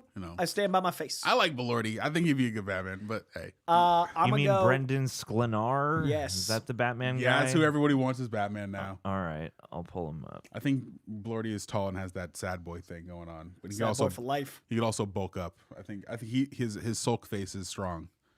You know what's funny because they're parallels. I had him as who I'd recast as Iron Man up until Frankenstein. He's a giant big boy Iron Man. But He's a like very old tall money Iron Man. Like if you can't do Downey Iron Man again. So you have to find other elements of the character that feel so different if you're going to reboot. So I'd go old money like So is he a mustache Tony Stark or is he a goatee Tony Stark? mustache. We're talking Okay. like classic Iron Man. Ooh, And okay. I think Lordy has that old money feel that's got heart and he's also got a little sad boy survived alcoholism energy. Okay. But he'd be a great Batman too. The duos I would want, Constantine and Zatanna's my big one. Deep cut-ish Deepish cut, Kyle Rayner, Green Lantern, and Superboy. I'd love to see some 90s action. On the MCU side, Deadpool and Andrew Garfield, Spider-Man. Ooh. Also, let's get some fucking some Beast Boy and Cyborg action. I'd love to see that. Ooh, yeah. Harken back to that show that us millennials grew up with. Give us a proper fun / dramatic Teen Titans, a mix of that show plus the comic stuff. I think that'd be fun. Hell yeah, Aaron. Also, wait, who would be your Zatanna to Jack O'Connell's? Oh, shit. Okay. Zatanna. I wish I had a drum roll. Olivia Thirlby. Wow. Olivia Thirlby. She has got the passion, the intensity. She's about the right age. Her hair is amazing. Is that the chick from Marty Supreme? No. Okay. No, she's from so many. She was just in Oppenheimer. She was her most famous role, the best friend in Juno. I haven't seen Juno. She's so good, and I feel like she's deserving of a tentpole role. What's her name? Again? Olivia Thirlby. She's sensational. Olivia Thirlby. I almost Olivia Thirlby. Okay. She's my Zatanna, I think. Oh, okay. I think she's so good. Okay. Man. I can see it. Hell yeah. Like, she looks like someone that knows magic. For sure. Like, I want a person that's just like, oh, they know magic? That tracks. Like, I want someone to feel like naturalized in it, and I feel like she can also say words backwards. Yeah. She's got a ness. I take her look. She's real good. And what was that other guy's name again? Jack O'Connell? Oh no, this guy. Brendan Sklenar? This freaking guy is the Batman. This guy. All right, just making Look, sure. he's a big, tall guy. He has a deep voice. But I don't know. Something about it. I don't know. Well, what I know is something about the next question from Ramos Binges Film. Thank you, Ramos, for binging film. We like to binge film too. Also, are there ideas for movies that you guys wish were canon to a character's origin forever? Like me personally, Batman being trained by Raish in Batman Begins, or Namor's name coming from El Nino Sin Namor in Black Panther 2. I think the biggest one of all time is that Magneto's helmet didn't block Xavier till the movies. Really? Blew my mind. I did not know that. Because I've always considered it canon, but I was 12 when the movie came out, and I didn't realize that was a movie concept. Do they adapt that in the comics afterwards? I was today years old when I Isn't found that insane? I was 2 years old. Wow. It was just never addressed. He just had a helmet with an M. But like it being the thing that blocks was immediately added to the comics for good reason. It still blows my mind. Wait. It still blows my mind. That's We like went a smart from reason. 1962 to the year 2000 with that helmet being a fashion choice. Oh wow. I think it's the That's craziest one. hilarious. That to me is That's genius. I don't know. There's so many. There's so many. What about you, John? You got any ones off the dome? I'll ride for Spidey's organic wristy web shooters. I like that. It is so important that he develops them because he is a scientist. You're getting rid of his scientist He nature. can do other That science. is anti-intellectualism, There's other John, ways to do and I won't science. stand for it. Also, it's not hygienic and it's weird. So the question is movie things you wish were canon? Yes. Okay. That's fan four stick. All of it. Just everything about it. You know, yeah. They originally developed the Sam Raimi Spider-Man movies to have the web shooters. The first costume test even had it on there. Really? Yep, we were that close. Oh wow. All right, we got to move faster. I'm so sorry to rush us. It's okay. Dr. Michael Morbius at your service. Galaghost, thank you for chiming in. We love to hear from you, Andres. Hey, fellas, what are you more excited for on Doomsday? Chalamet as Dr. Doom or Downey leading Arrakis? May have been skimming. Honestly, Great question. I want to live in that multiverse. Yeah, I like that. I could see Downey Lasan Al Gaib, and I could definitely sure. see him, the tiniest Doom. This is little very guy. slender This is Doom. little guy. You know, it's a good stream when John has had the opportunity with logical reason to do that 3 times today. Yep. Roll threes, baby. I respect your skimming, and between the two of those, I would go Downey Lasan Al Gaib, but the image of little Downey Doom, little Chalamet Doom is adorable. I think Chalamet's a great actor. I can't see it immediately, but I wouldn't hate it if it happened. I'd be curious to see how he'd pull that off. I think him and Doom would be more. RDJ and Dune would be more plausible, but I feel like Timothée Chalamet as Doom would be more interesting. My name is Paul Moidib. All right. Alan Smithy, thank you for chiming in. Love your movies. Alan Smithy says, Coy, Aaron, and possibly John. Happy Friday, real rejects. Happy Friday. Reject. I can read. Possibly Friday. John. Definitely, John. He's here. I'm also here. It's also possible always Friday for here. John. He's always here. It's not Friday. I don't exist on the same time That's fair. plane That's as fair. everybody Did we else. close the super chats? Should we? We were closing them. All right, guys. They We are got to close them. closed, Just letting you know. It gang. had to be Close 'em done. down. Cut off. Keeping Close 'em this down. on I've had track. enough. The first time All I've used a right. Real Rejects notebook. I'm keeping us on track. I am studious today. You're doing a great job. Keeping us on track. Dude, it's even got your name embossed It's got my on it. name and it's my color. Yeah. Alex crushed it. Dude, killing the game. All right, Alex. We got Shane Adams next. Shane says, Hello, and thank you, Shane. Shane, for chiming in. They also cast Ryan Hurst as Kratos for the God of War series from the Battlestar Galactica creator and showrunner. We have talked about this. However, thank you for the added context, because now we know that it is a series from the Battlestar Galactica creator and showrunner. So shouts out to them as well as Ryan Hurst. Did not know that. Glad we discussed it for you. Hell yeah. Well, all righty.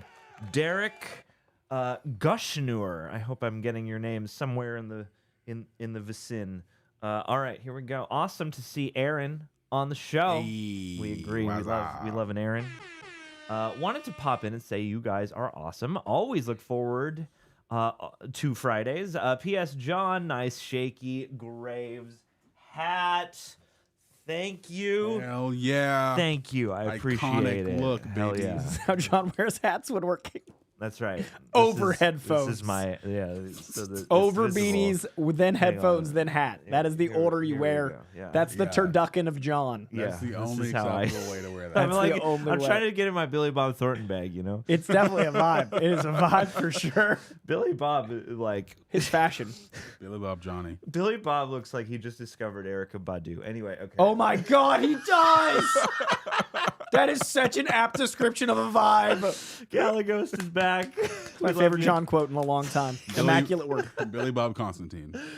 Oh my God, that would be so weird. For real. funny. Although the blood necklace. Anyway, Galagos says, for real, which studio do you both feel stands to lose more from potential Doomsday audience cannibalization? The Warner Brothers, or Doomsday, Disney, Doomsday. I think Marvel does, because people have already lost faith in their brand, and the Dune movie's been barely consistent. So I feel like they have a lot riding on this, because the Endgames or the Marvels, the Avengers are their big money makers. They're all the money makers, but those are their big culminations. And if people don't show up for the big culmination movie, then they're in trouble. I think they both are pretty high stakes, but between the two, Doomsday. Like, it's the third in a series that is really beloved, that only has grown, like the second one even bigger than the first. But it's still fairly niche. It's they make $500 million. That's not niche by most scales, but it's not everyone goes to see it, whereas like Avengers is. Yeah. So I think there's more riding on Doomsday for Disney, and also they can stop at Dune 3. Marvel goes forward, so there's a lot more weight there. Yeah. Okay. All right. Hey, gang. Do you like Pina coladas. Well, sure. Do you like I'm getting lost in the rain. Do you like pina colada? Making love at midnight. Do you have half a brain? All right, we're gonna go to the Streamlabs now. Hey, we love the Streamlabs, people. Thank you for chiming in. We got 3 Streamlabs, so it's gonna be a tight one, tight 90, tight trio. In fact, 2 of them are linked. And thank you all for chiming in on we the did all the Super Streamlabs. Chats? No, Oh. I'm just shifting. You said Coy. tight 90, All and I was right. like, are we done? I'm on my Billy Bob It's- Thornton energy we now. just so- hit 88 shit. minutes. You said tight 90. I was like, are we wrapping out? Because you got to Nah. warn me. Nah. Okay. Nah, we Okay. can go for a solid Nah, 2 son. hours. Oh, we're hitting we have 2. 2 hours minimum. Yeah. Of stuff. I assumed. I still got to plug. I did a first of its kind show on my channel. I'm really excited for people to watch with my dad. Ooh, that's exciting. Did a comic talk with my papa. Oh, Talk about snap. that before we wrap because it was real cute. Papa Yes, John. please. Plug that at the end. Teaser for a plug. Easy. Well, all right. We'll start these Streamlabs off with Steven. Thank you for chiming in. Jack O'Connell has played 2 fantastic villains in the last 12 months. Hey, oh damn, I didn't even see this. Holy crap, Steven. We got you in early. Jack O'Connell has played 2 fantastic villains in the past 12 months. If he was cast as a DC or Marvel villain, who do you think he should be? I think he would be a great Anarchy Love from the UK. Well, you know what I think. Yep. I'm thinking Marvel. Obviously, we want him for DC, but I'm like, who would be a good Marvel character for him? I don't know. He's Oh, dude, this Anarchy guy looks pretty sick. No, Coy doesn't like him. I'm just struggling because I see him as Constantine to such a full way. it's a strong one. Look at this. This is pretty sick. Oh, man. Anarchy. You know, if they went with the Southern route and like did it like justice, like an R-rated movie, and like he'd be such a good Cletus Cassidy. Oh. Yeah, I could see that Because he's got that 100%. like grit, but he's also super charming. And Cletus always like had like a thing about him, but like they have to have a really Southern drawl. Because like there are elements of Woody Harrelson like South, but I'd want him to be like, yeah, I could see him as a Cletus Cassidy, but Constantine, cut the check. He would have that adrenaline momentum for Oh, sure. for Yeah, sure, yeah. for sure. Got anybody? I need to see like other accent work from him. But yeah, he just has that charm to him for sure. As far as a villain goes, I was like, not Sandman. I don't think he'd be. I think he could do Sandman, but not necessarily Sandman. Oh, freakity dude! Nothing's coming to mind. But if I think of something, I'll come back to it. Okay. It's okay. You failed today as a nerd, and And the people won't forget. It's turn on in the your internet. card at the end of the Lives forever. stream. It's on the Here we internet go. forever. It's live stream. Can't fan cast. What are you good for? All right, here we go. Seth Arp. I didn't mean any of that stuff. I love you, Aaron. All right, here we go. Seth Arp with a 2-parter. Seth says, and thank you, Seth, for being so generous today. 1 out of 2. I'm torn on Doomsday. Barbenheimer worked because it was 2 diametrically opposed movies. Got a point. Diametrically It wasn't opposed foes. international. It wasn't intentional. My bad. It was lightning in a bottle. Doomsday is a straight marketing stunt made by people who don't understand why Barbenheimer worked. That said, I realize it could be a big money boost for theaters, which we desperately need. And I'm a big fan of both franchises, so I will see both. Them dubbing it Doomsday just feels like brand tries to insert themselves in a social media trend. How do you do, fellow kids? I agree, but I'm okay with it. Whereas, like, it seems like your thing is like, I don't like this, but you will still participate. I think it is manufacturing something that happened organically, yes, but it's a big release date. If this was happening in like September, that'd be weird. You know, like it is the Christmas holiday where big movies come out. So I don't think it's fully manufactured. And I do hear you that had to do, fellow kids, as far as like dubbing it yourselves. But it doesn't always have to be counter programming to work. Like, I think that's how it happened organically last time. I'm really excited to spend 6 hours seeing them both. So while I agree with you, I'm cool with it. Yeah. And it will help theaters. Yeah, I'm of the same mind. Yeah, is it organic? Is it manufactured? I think it's clever. I mean, you know, it's right there. It's like literally a layup of a title together. But yeah, I think both of them are going to be good. Fingers crossed. Knock on wood. And I'm here for the cross promotion. I'm here for all the things. I'm here for it. Never had to knock on wood. Well, at least I haven't yet. But it makes me wonder if I could. Makes me wonder if I am back to Never the had to dude. check the chat. Dude, the chat is busting, and we love the chat. Okay, here we go. We're back in the land of the supers. We're gonna knock these bad boys out, starting back up with Sebastian Yuntz. Thank you for joining in again, one of our most prolific contributors to the stream. Thoughts on using Potara earnings in the art for the Superman/Shazam fusion in the new DC KO issue? I effing love it. Not as much as I love y'all. That's a but quick question. Can I get the first sentence again? I heard the Doomsday KO part, but I don't know which character they're referring to. Thoughts on using Potara earnings in the art for the Superman/Shazam fusion in the new DC KO issue? I think it's a really inventive thing they're doing. I think the art is dope. And like, it's really cool because it could have been really, really like cheesy, and it could have felt like what we were just talking about, how you do, fellow kids, in DC right now. Darkseid was killed, and there is no Darkseid. But the power of Darkseid caused everyone's powers to kind of get distributed wildly, and now people are starting to get their powers back, and most people have. But the energy of Darkseid is going to get bestowed to one champion, or Darkseid can be reborn and cause all sorts of havoc.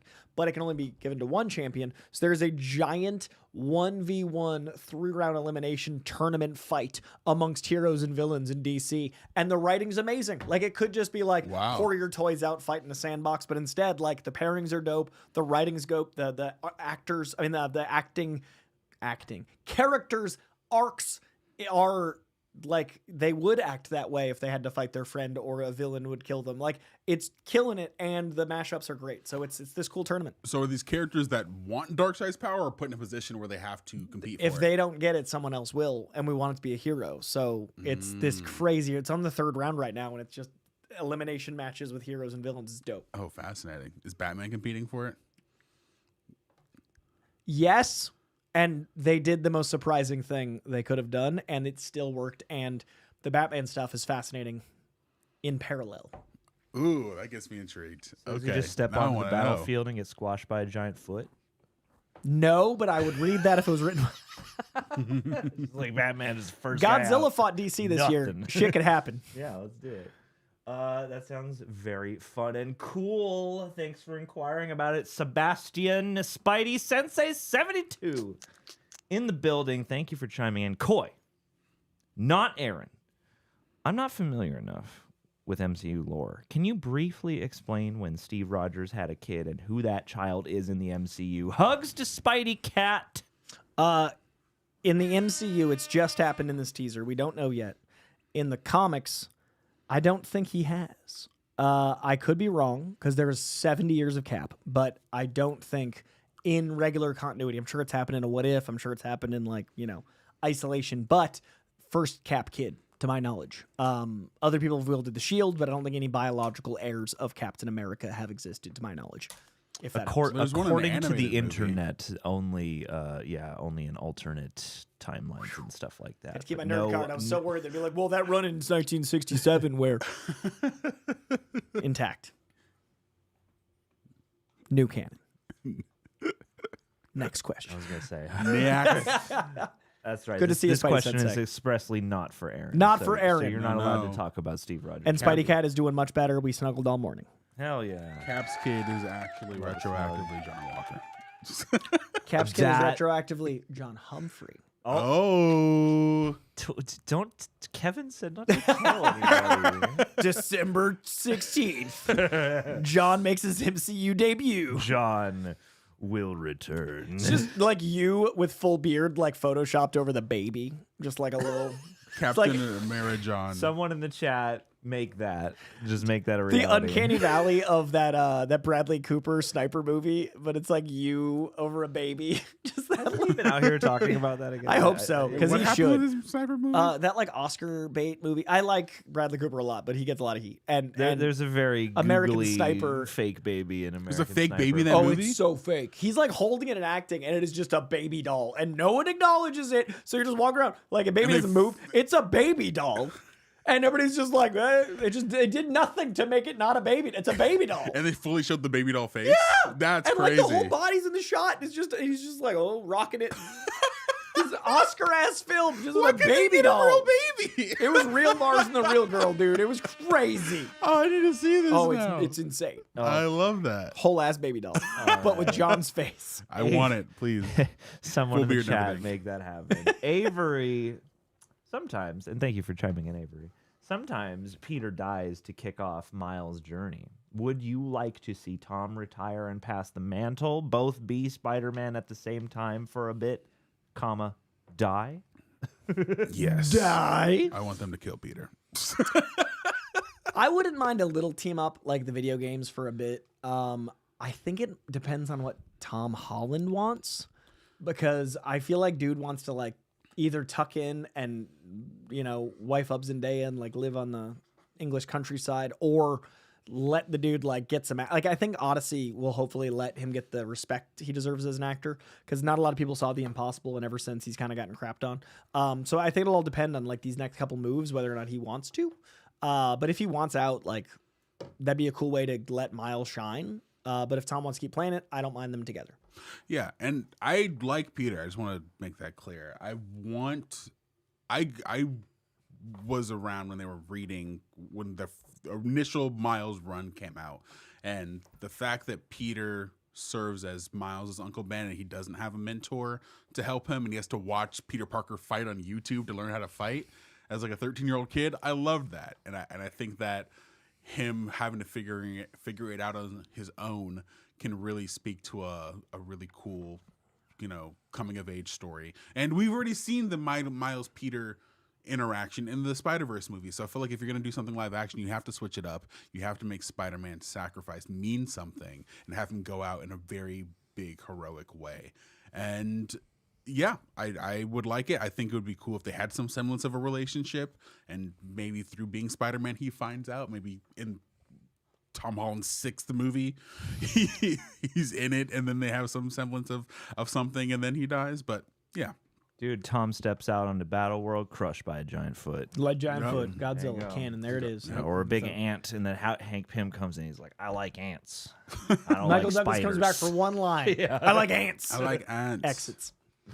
All righty. Thank you, Avery. Appreciate your love and support. Robert Preußer, thank you for chiming in. My reaction to the Doomsday teasers. First one. Sweet. Steve's back. And a dad. Second. Oh, shit. Thor's talking serious again. Third. Oh, my freaking God. Let's freaking go. I'm so in. Fourth. The Fantastic Four and the Wakandans / Telecons are all together. Cool. I enjoyed these line readings. Yep. It was a good journey we all just went on. That was great. I hope I wasn't projecting onto you, Robert. I think that's how he wrote it, and I also think that's kind of how I felt. I would have swapped 3 and 4. I get Fantastic Four, but not at the cost of having the Wakandan moment be undermined by having just seen Cyclops finally be Cyclops. So Yeah. I personally would have, but what are you going to do? Maybe the time codes, there's a certain order we don't know about. I don't know. Do you think Cyclops is going to have his little neck thing that connects to his visor? Doesn't look like it. Because you Yeah. see the side of his head when he goes to scream. Oh, and it doesn't true. look like there's a cowl there. Okay. So I think he's going to be tossing his hair in free the necking breeze. it. Yeah, Not he's just my like- Cyclops. Yeah. Still can't get it right after all these years. Also, Damn cowls it. are like the hardest thing. That's why they usually do them in CGI and they add them after. Is like the actual crinkling of a cowl looks pretty garbage. And that's why Wolverine, like, he didn't have it for a while, and then once they put it on, it didn't really like rest there. It's not a visual aesthetic that really works. Yeah, that's why it took Mackey's away, because he had the Yeah, semi thing. and the bunching around the ears, and it's just a tricky in real life headpiece. That makes sense. Dude. Damn. That's why Batman Michael Keaton just rips it off. Oh yeah. It's just He's like, "Fuck this floating suit, neck. never Yeah. again." Tears it, but like it's hard to do. I think they've made it better. Yeah, I mean, with, I like the bat cowl in the Batman because it's like a It's the best hooded one. little. Well, it's like a little. It's separate. Yeah. His cowl goes under his collar. Yeah. And I think that looks dope. I personally like it in Corn Sweat because I think it suits the cape better. I think the line work is really hard to get a silhouette right, but I think cowls are hard. Also, Daredevil's is good. Yeah. Yeah, they Ben found a way to make Affleck's. it It's work. great. Dude, you know what else is good? Black and white cinema.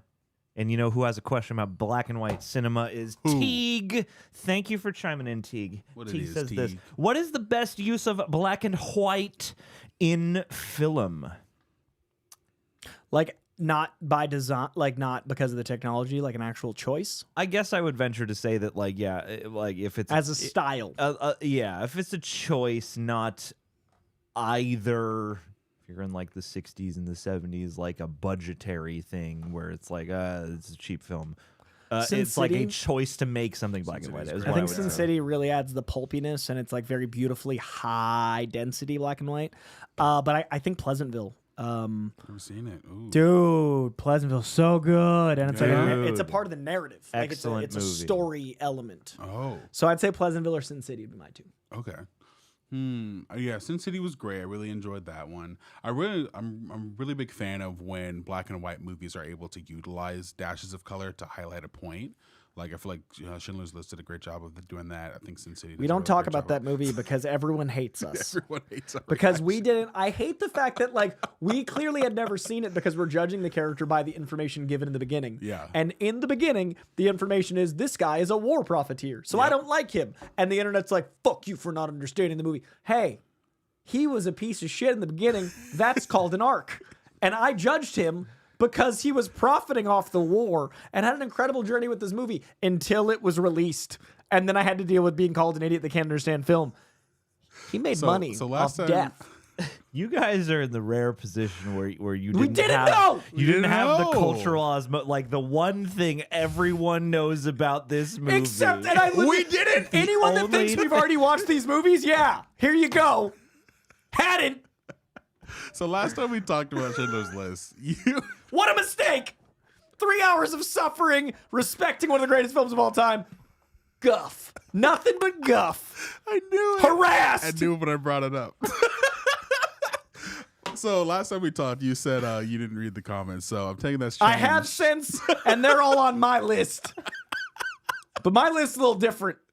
They're getting coal in their stockings. Koi, Santa Claus confirmed. Yeah, coal. guys, I checked it twice. I'll You give sons you of Sour bitches. Patch coal so you can enjoy it. IP addresses going down some chimneys. I'm sorry, I hadn't seen the movie. Sorry, I judged someone for being a war profiteer in the beginning, who then grew a heart of gold like the Grinch. Okay, he's a great guy at the end. The end. It's the journey. What a film! Masterpiece, some might say. Effective that I had such an emotional journey. Yeah. Sorry, I didn't know the end of the movie I'd never seen.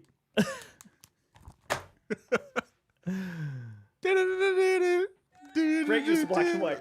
No matter if it's black or white. Good choices, gang. Thank you, thank you. Good All choices. right, That was next beautiful. question. That was beautiful. Yeah, I think a lot of people would also shout out Oppenheimer of recent. Okay. Incredible Yeah, one. yeah, Yes. yeah, yeah. The use of objective versus subjective by black and white is a great example. That's a really good one. Yeah, because there have been interesting ones recently, and I've heard like the Coen brothers Macbeth, or the one Coen Macbeth is pretty, and like Oh, I need to see that. the lighthouse and stuff like that. I'm curious. I've always been curious to see the Fury Road black and white, black and chrome cut, just because it's such a striking visual movie. Yeah. and I feel like that would look really great. But I think those two choices you zeroed in on are kind of. I mean, it's those big three, right? It's the Sin Oppenheimer, City, Pleasantville, Sin City. It's Sin City, Pleasantville, and Schindler's List, I guess. Yeah, you know? I'd include Oppenheimer now for modern Oh, yeah. classic. I feel like you guys have both definitely seen more movies than I have. Did you guys watch The Artist? I remember that was in black and white. Didn't that win an Oscar? I think I should have watched The Artist, but I don't know if I did. I feel like a very Oscar-y movie, so I Yeah. don't know if I. It's ever very would ever- charming. If Okay. you, I mean, if you get down with the silent movie and old Hollywood and movies about movies, then I think you would. You know, like I it. watched It's a Wonderful Life for the first time this Christmas. Wow, That still is haven't one of seen the it. best films It ever was made. so special. It was so good. I got it. I was like reveling in how special it was throughout it. It was so good. I now want to watch that guy's one of the great actors of the time, and I want to see everything he's done. He's a big Hitchcock guy, I know, but like Yeah. what Jimmy a Stewart, motion yeah. picture. Oh yeah, and that's one of the rare holiday movies that does take you to the depth, but it still redeems in a way where you're like, I do want to watch this I know- every Yeah. Christmas. I know nothing about it. Oh, We'll react glad to it we one were day. Oh vague. my It's God. so good, dude. That is the rare classic that you could probably react. Like that is a Ooh. tremendous piece of cinema. I We would can't- love to Spoiler watch alert. A Wonderful Life. Not a war profiteer. All right, moving on. Leave us your favorite uses of black and white in recent cinema. Schindler's Wonderful Life. Apparently, there's a black and white cut of Parasite out there. Flashbacks. Anyway, The Artist, very fun movie. Let's see, Brock52 chiming in. Thank you so much. Happy MLK weekend, everyone. Be weekend. kind to each other. Be good. That's just good advice. Be kind. I like this. note. Rewind. Yes. Agreed. All right, moving on Right. to OG Carlos.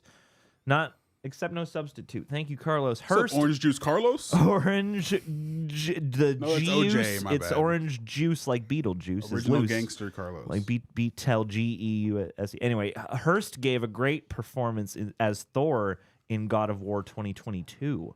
What? Yeah, he's the actual God of Thunder already, yeah. Oh my Voiced- God! yeah. In First what? voice Thor. In what? In God of War 2022. Oh, doy. He's already Okay. in house. Hell yeah. I love that. Good for him. Whatever Tara's watching is good. I think they're watching Game of Thrones. We're watching Thrones right now. I think. It is. Something's happening. Wow, that was like a 10 second. The timing of that scream. I hope you guys can hear that. That was like a 10-second blood-curdling scream. Wow, they picked. The right people are watching Game of Thrones. A lot happening over here. The Reject HQ. So they're in a different studio. The door is closed in our studio, and the door is closed in their studio. And there's a hallway between. What one of my goals for this show eventually is to be able to have like some kind of roving or like remote camera / microphone in the lobby so that we can or the little corridor that separates the. Anyway, so that we can get this experience of being in the studio. Yes. Yeah, you're having a regular convo and then just through the wall, it's just.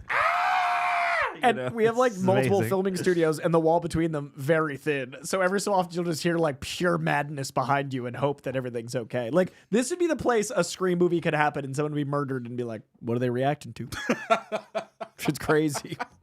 It's very charming. Yeah, honestly, it's very as true. much as it was like a big problem when we moved in, it was very charming. Anyway, Yeah, we're all community guys. I like Yeah, hearing buddy. the other people through the wall unless it's a crying, dramatic scene. Anyway, Unless here I'm we go. staying in a hotel room, and then I don't. Keep it down. All right. If it's after 2 a.m., keep it That's to yourself. why I go Chill, to a chill. hotel. All right. You just, all right? yeah, there's a window of time it's acceptable. Some of us are trying to sleep. All right, Nathan Lewis is here. Thank you so much for your generosity, Nathan. Nathan Laws, I'm sorry, I misread your name after you were so kind. I'm going to flagellate myself later. All right, Nathan says, with the multiverse, that's a proper phrase for self-torture. Anyway, all Is right. flagellate? Flatulate? You're gonna fart. Flagellate? Flagellate. Not Flagellate? Keep your flagellate. farts away No, from me, John. flagellate. God damn it. Gonna do it to himself. Go watch the Da Vinci Code. that Anyway, manual? all right. Go huff them. With the multiverse saga ending, would love to see some Marvel Elseworlds films. What would you guys like to see? Marvels by Kurt Busiek could be a neat adaptation in this superhero film landscape. I thought they were doing that with Fantastic Four, especially because there's a scene in the trailer that it looked like someone had an eye patch, but he didn't. But that lead guy from the Marvels I thought was going to be in Fantastic Four, especially with the Alex Ross sensibilities of the visuals. So I think Elseworlds can be used really well, especially with what they did with Your Friendly Neighborhood Spider-Man. I think that's the best what if we've had. And that's a great example of letting a writer that loves the character cook. I would love more, and I think it'd be a great way to transition into the new Marvel.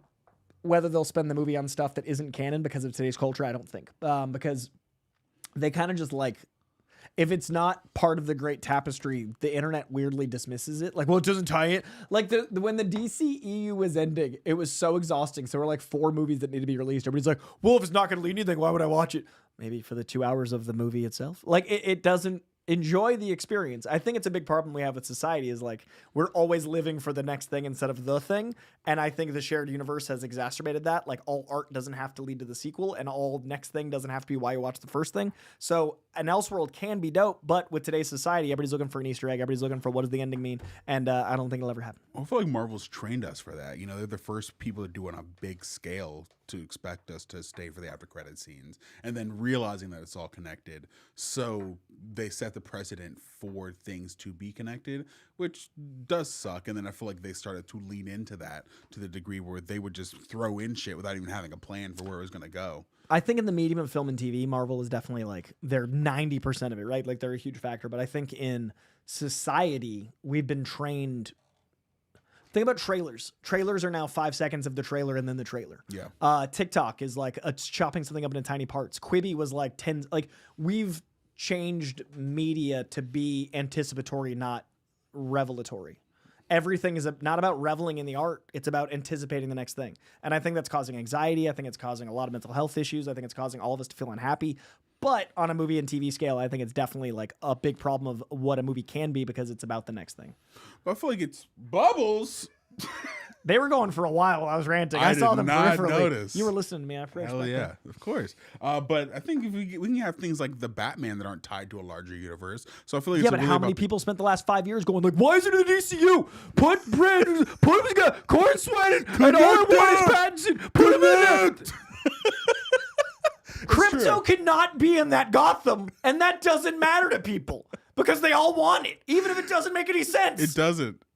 But Society's over, Aaron. I'm just enjoying the music on the Titanic as it goes down. I feel like once we get a proper Batman and they see, or a more comic book Batman, we see that giant penny in the T-Rex. I feel like people will chill out about it. I hope so. I hope so too. There's a whole opportunity here, guys. That's the I feel beauty like we're of limiting multiple ourselves. comic runs. The character's so multifaceted, let him be. Don't make him one thing. Yeah. I mean, people didn't trip about Joker. I mean, yes, they did. I took it back immediately. Are we on the same internet? I took it back immediately. People were trying to make Joker 2 have Batman in it, and Bruce Wayne is literally 7 in the first movie. He's in it. And people are like, no, I don't have the media literacy to understand what that means. Well, yeah.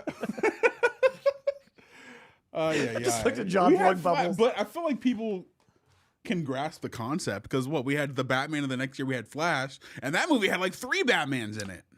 I think as an optimist, you're right. As a realist, people are getting dumber every day.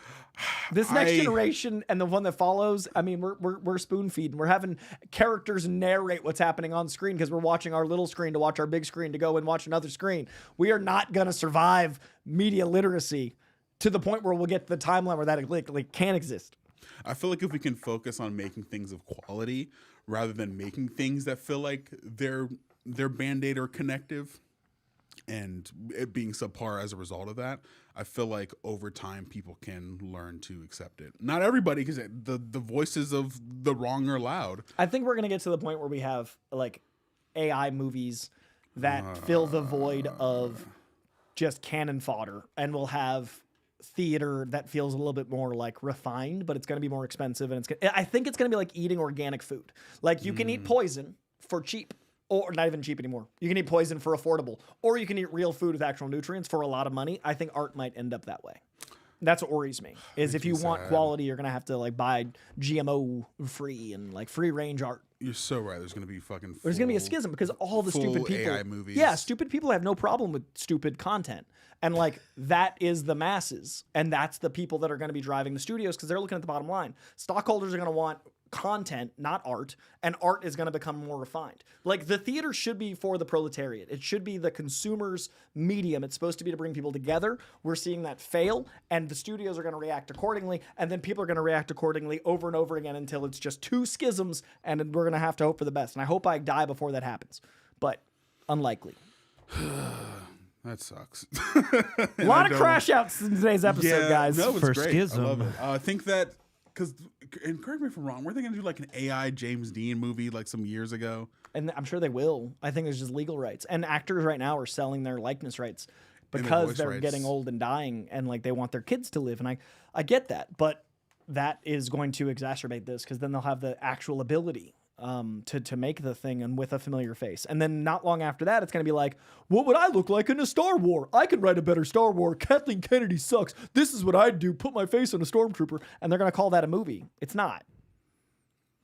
It's going to be like masturbating versus having sex. Yeah. It serves a purpose, but you do it on your own and it's not very creative. It's a weird allegory, but I see what you're saying. I feel it. I get it. It can be creative. It can be, but it's not usually. It's not the real It's not thing. usually no matter what, not the same. 5-figure discount ain't working. Well, speaking of things that are working, to get us back on track, Robert Preuster's Greg, working. you left. I got control of the ship now, Greg. This is me behind the wheel. AI will end us all. All right, Robert Preuster's back. Thank you, Robert Preuster. This question is definitely geared towards keeping us on track.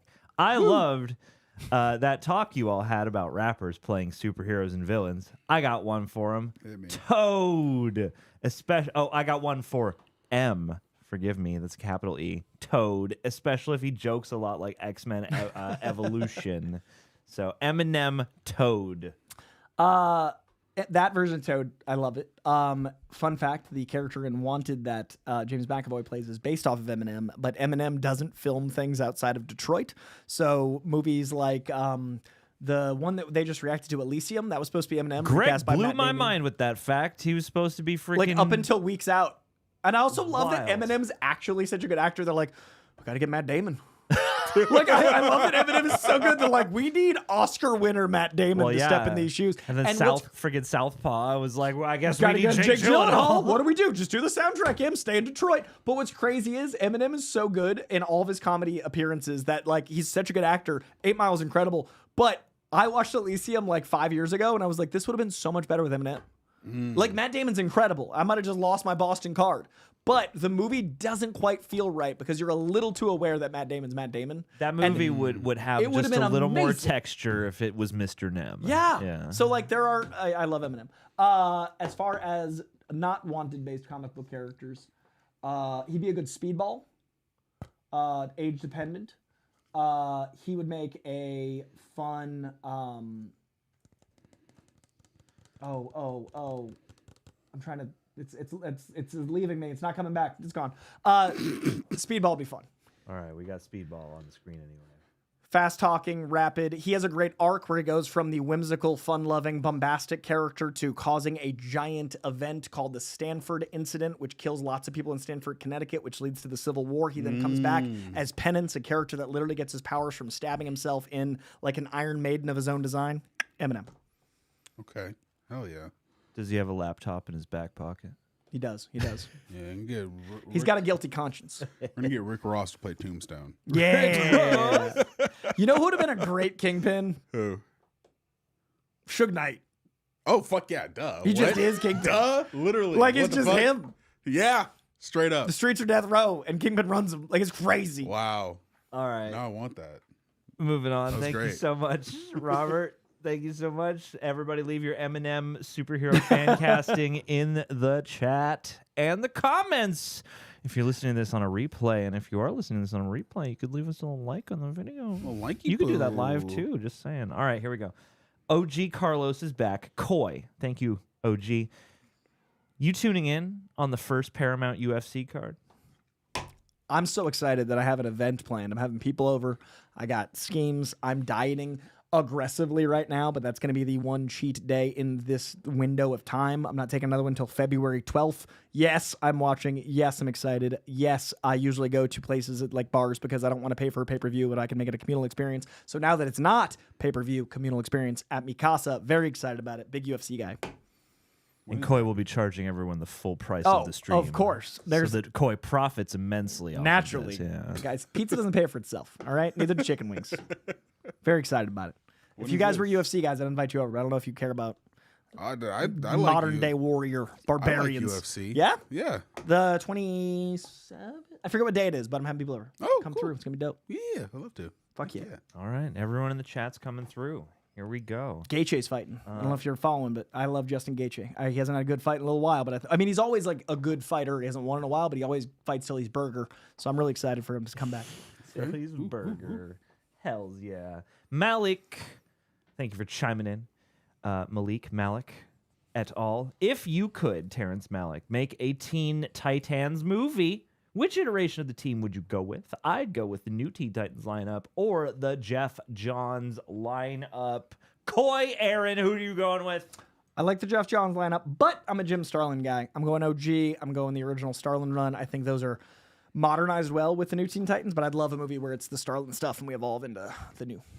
I want the guys who I grew up with on the TV box with Yeah. the 5. That's I didn't grow up reading Teen Titans, but I did watch the show with the we got Robin, we got Starfire, we got Raven, we got Beast Boy, and we got Cyborg, and then maybe Tara, but she doesn't, break my heart. She has to. She has to. It's kind I of her know. thing. It's her thing. It's what she Yeah. does. I definitely think that's the more likely team. That's like a solid. Yeah, and I think they're writing one right now, right? Yeah. Because the same girl did Supergirl, freaking Wonder Woman, That's and what I Teen hear. Titans. Anna Naguara, very hopeful. Fingers crossed. Dude, cross them fingies, and let's move on to drum roll Shane Adams. Oh, and then we'll do a refresh because this might be our penultimate question. We'll see how Dun, it dun, goes. dun. We'll see how it goes. Shane Adams, with the shift in leadership in Star Wars, do you see that happening with Marvel Studios?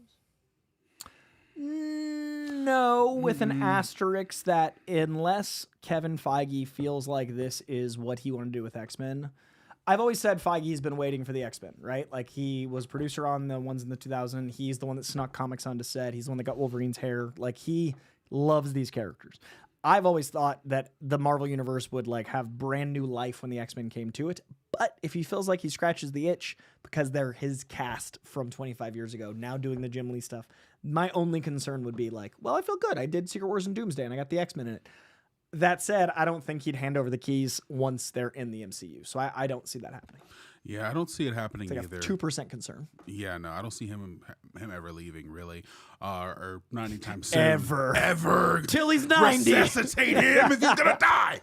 But no, I don't see anything happening. And if they do, they probably do something more akin to what DC is doing, perhaps. You know, have the executive side and the creative side, and get a real like major creative, possibly someone who has a foot in both worlds of comics and film, fill the role of Kevin Feige. That's what I would expect. That's what I would expect eventually in 90 years. I could see the TV and film dividing a little more. Okay. Yeah. Like, I think Brad Winderbaum is such a slept-on key ingredient of the puzzle. Like, Brad Winderbaum doesn't get the flowers Kevin Feige does. They're different levels of public and different jobs, certainly, but a lot of great TVs because of Brad Winderbaum, like Loki, and I think he could be a bigger public-facing thing for the TV to get bigger and feel like it's different than we've had this kind of muddled, like, who's running all the things, especially now with showrunners and stuff. But I think Feige wants to play for a while. I think so, too. I'm just curious if they're going to get more like interplay, because like how the stuff with Fisk being the corrupt New York stuff going to play into Spider-Man if it does. Sounds like what Sony, like, that sounds like the new deal. Oh, because they said Spider-Man villains. But again, I haven't read the paperwork. Because didn't D'Onofrio say he can appear in movies right now? Because he's technically a Spider-Man. Right, but if that's what changed with this new deal for Tom Holland to do more movies, but again, this is the internet. Like, I don't know what's true. Yeah, we'll see. Nothing is true. Everything is a AI. We're moving on to lie. A lie. Real lies, recognize real lies, and watch True Lies tonight at 9 on NBC5. And that's an awfully hot coffee pot. That's an That's an awfully hot coffee pot. All right. Arky. Thank you for chiming in. Can't think of what to say. Can't think of what to say. Stay safe, I guess. Oh. Stay safe. Will do. Stay safe, know, guys. will do. I mean, do you even want to stay safe? Stay safe from what? Was something coming? Yeah. Something happening? I can't tell if Should I be Art worried? even cares if you stay safe. So I mean, I guess. you can stay safe if you We will feel stay like safe. it, Yes, I will. guess. You know, Stay cool. I'd love if that's our last super chat. Just like a confused. Should we stay safe? a confused moan. Is that a threat? Am I safe? Yeah. Am I safe from whatever's happening? Are you threatening us? Is anything safe, really? Nothing is safe. Nothing is sacred. Nothing to pray for. Nothing is... Sorry, clipping. Great band. Anyway, we do have another Streamlab contribution right here. So let's pop that back in there. We got... Closing out the Streamlabs for today. Thank you for chiming in. Yeah, Jake Pacina. Either way, thank you for chiming in. Appreciate you, Jake. Yeah, Jake. Hey, Jake. Sully. Huge fan of you guys. Thank you. Have to love all this hype we're getting for Doomsday. Yeah. But Spider-Man comes out in 6 months. Trailer coming out soon. Would Marvel do Spider-Man and another Doomsday teaser for the Super Bowl? Sorry if I'm late. Correct me if I'm wrong, but wouldn't that be Sony paying for that at the Super Bowl? Yeah. Okay. I also think, like, Doomsday having a trailer out a year is crazy. Yeah. Spider-Man's on track. Yeah. If 6 they do a months from trailer now. in the next month or two. Like, they're on track. Yeah. I don't think it would have made sense to have Spider-Man come out while Doomsday was starting its run because that would mess up both. Like, nobody's happy. Yeah. I could see a trailer dropping in February, and Super Bowl makes a lot of sense. Yeah, So, it's the yeah, biggest event of the year. I think that's what's coming. I do too. I would like that. I would like both Spider-Man and Doomsday in the same super duper day of a bowl. Well, and dropping them both in February makes sense because these are both, historic black films. Of course, naturally. Yeah. He is the dude playing the dude disguised as another dude We have playing Doom. Wakandans. There's a lot of black people in New York. Yeah. I don't know if there's any black people casting Spider-Man, but Has anyone made the joke yet that he's the Doom playing the Doom disguised as the other Doom? oh my God. Oh, there's got to be. That's too good. There has to be a meme of that. Damn it. I'm mad I didn't think of that. Has to So be a fucking meme. good. It drops in that. February. Listen. All right. right. Oh my goodness, gang. I you know what? I think by Jove, I think we've done it. Close it out. I think we did it. Let me check all the windows and make sure the team is still riding, but we're out here and I think that's the news for the day. I got a plug. Hey, if you're still watching this at the end of the stream, I didn't want to bogart a reject stream to plug my own stuff, but I will now at the end. I shot a really cool conversation with my dad talking comic books because he's the one that got me into comic books, and he is very excited for Supergirl Woman of Tomorrow, and he hadn't read it yet. So my dad did a first-time read of the Tom King Bilquis Evely book and then watched the trailer for the first time after reading it, and we talk about both. So we break down the comic run and all of the influences and things that he felt while reading it, and then we talk about the trailer. I'm going to try to get that up on Monday. So keep your eye on my page on Monday, and then tomorrow I'm doing my own live stream at catching up on all the comics that are out this year so far, the 7th and the 14th. So a big news stream tomorrow on my page, and then a very cool video that I'm really excited about because I've never shot like a thing with my dad that was about comics, so it was really kind of like full circle moment with my doing this job. So hopefully you guys check it out on my page at Koijandro. I appreciate you. Yeah. Aaron, promote something quick. Yeah. I'm going to be in a play in April 18th called Silhouettes of Scarlet. Go watch it. I'm going to be playing the role. It's going to be a lot of fun. April 18th, Silhouettes of Scarlet. Be good. Stay sexy. Drink water. John, what do you got? What you Well, got, I Johnny? got. I am here at the Real Rejects YouTube channel and the Patreon page, and also go. There's a new Friends shirt in the Reject Nation shop. Yeah. Oh, and 28 years later, The Bone Temple, one of my favorite movies of the year. I know it's cheeky to say that because of how Dude, ware you're on the year, go but it's going watch to it. be. It is so good. John and I If you saw take it. nothing else from this stream, it is that Bone Temple is out now and you should watch it. 'cause So it freaking is Also- a banger. Also, Marvel has not been showing Black content the love that it deserves. Let's all watch Wonder Man on January 27th. Very please. excited for Wonder Man January 27th. Please watch. Let's all Wonder watch Man January and Wonder- 27th. Yahya Abdul-Mateen II for January. life. And what else? I think that's a lot of things. I think that's all the things. That's all the things. Yeah. Oh, and I don't know if when it's getting edited because I haven't talked to Prepper, but I interviewed Nia DaCosta and Jack O'Connell for this very page, and hopefully those are up soon for 28 Years Later, The Bone Temple. It was an honor to sit down with those legends, and hopefully that's soon here on Reject Nation. Well, all right, gang. From all of us to you here at Reject Land Studios, we appreciate you. Stay safe out there. Stay cinema, and we'll catch you on the next one. Stay tuned for Koi and I watching South Park's List. All right. Peace, It people. hurts me. It hurts me on the way out. Just stab me on the way out. Just bring it back. How many crash outs do you want out of me in one stream? It's killing me. Bye, everyone.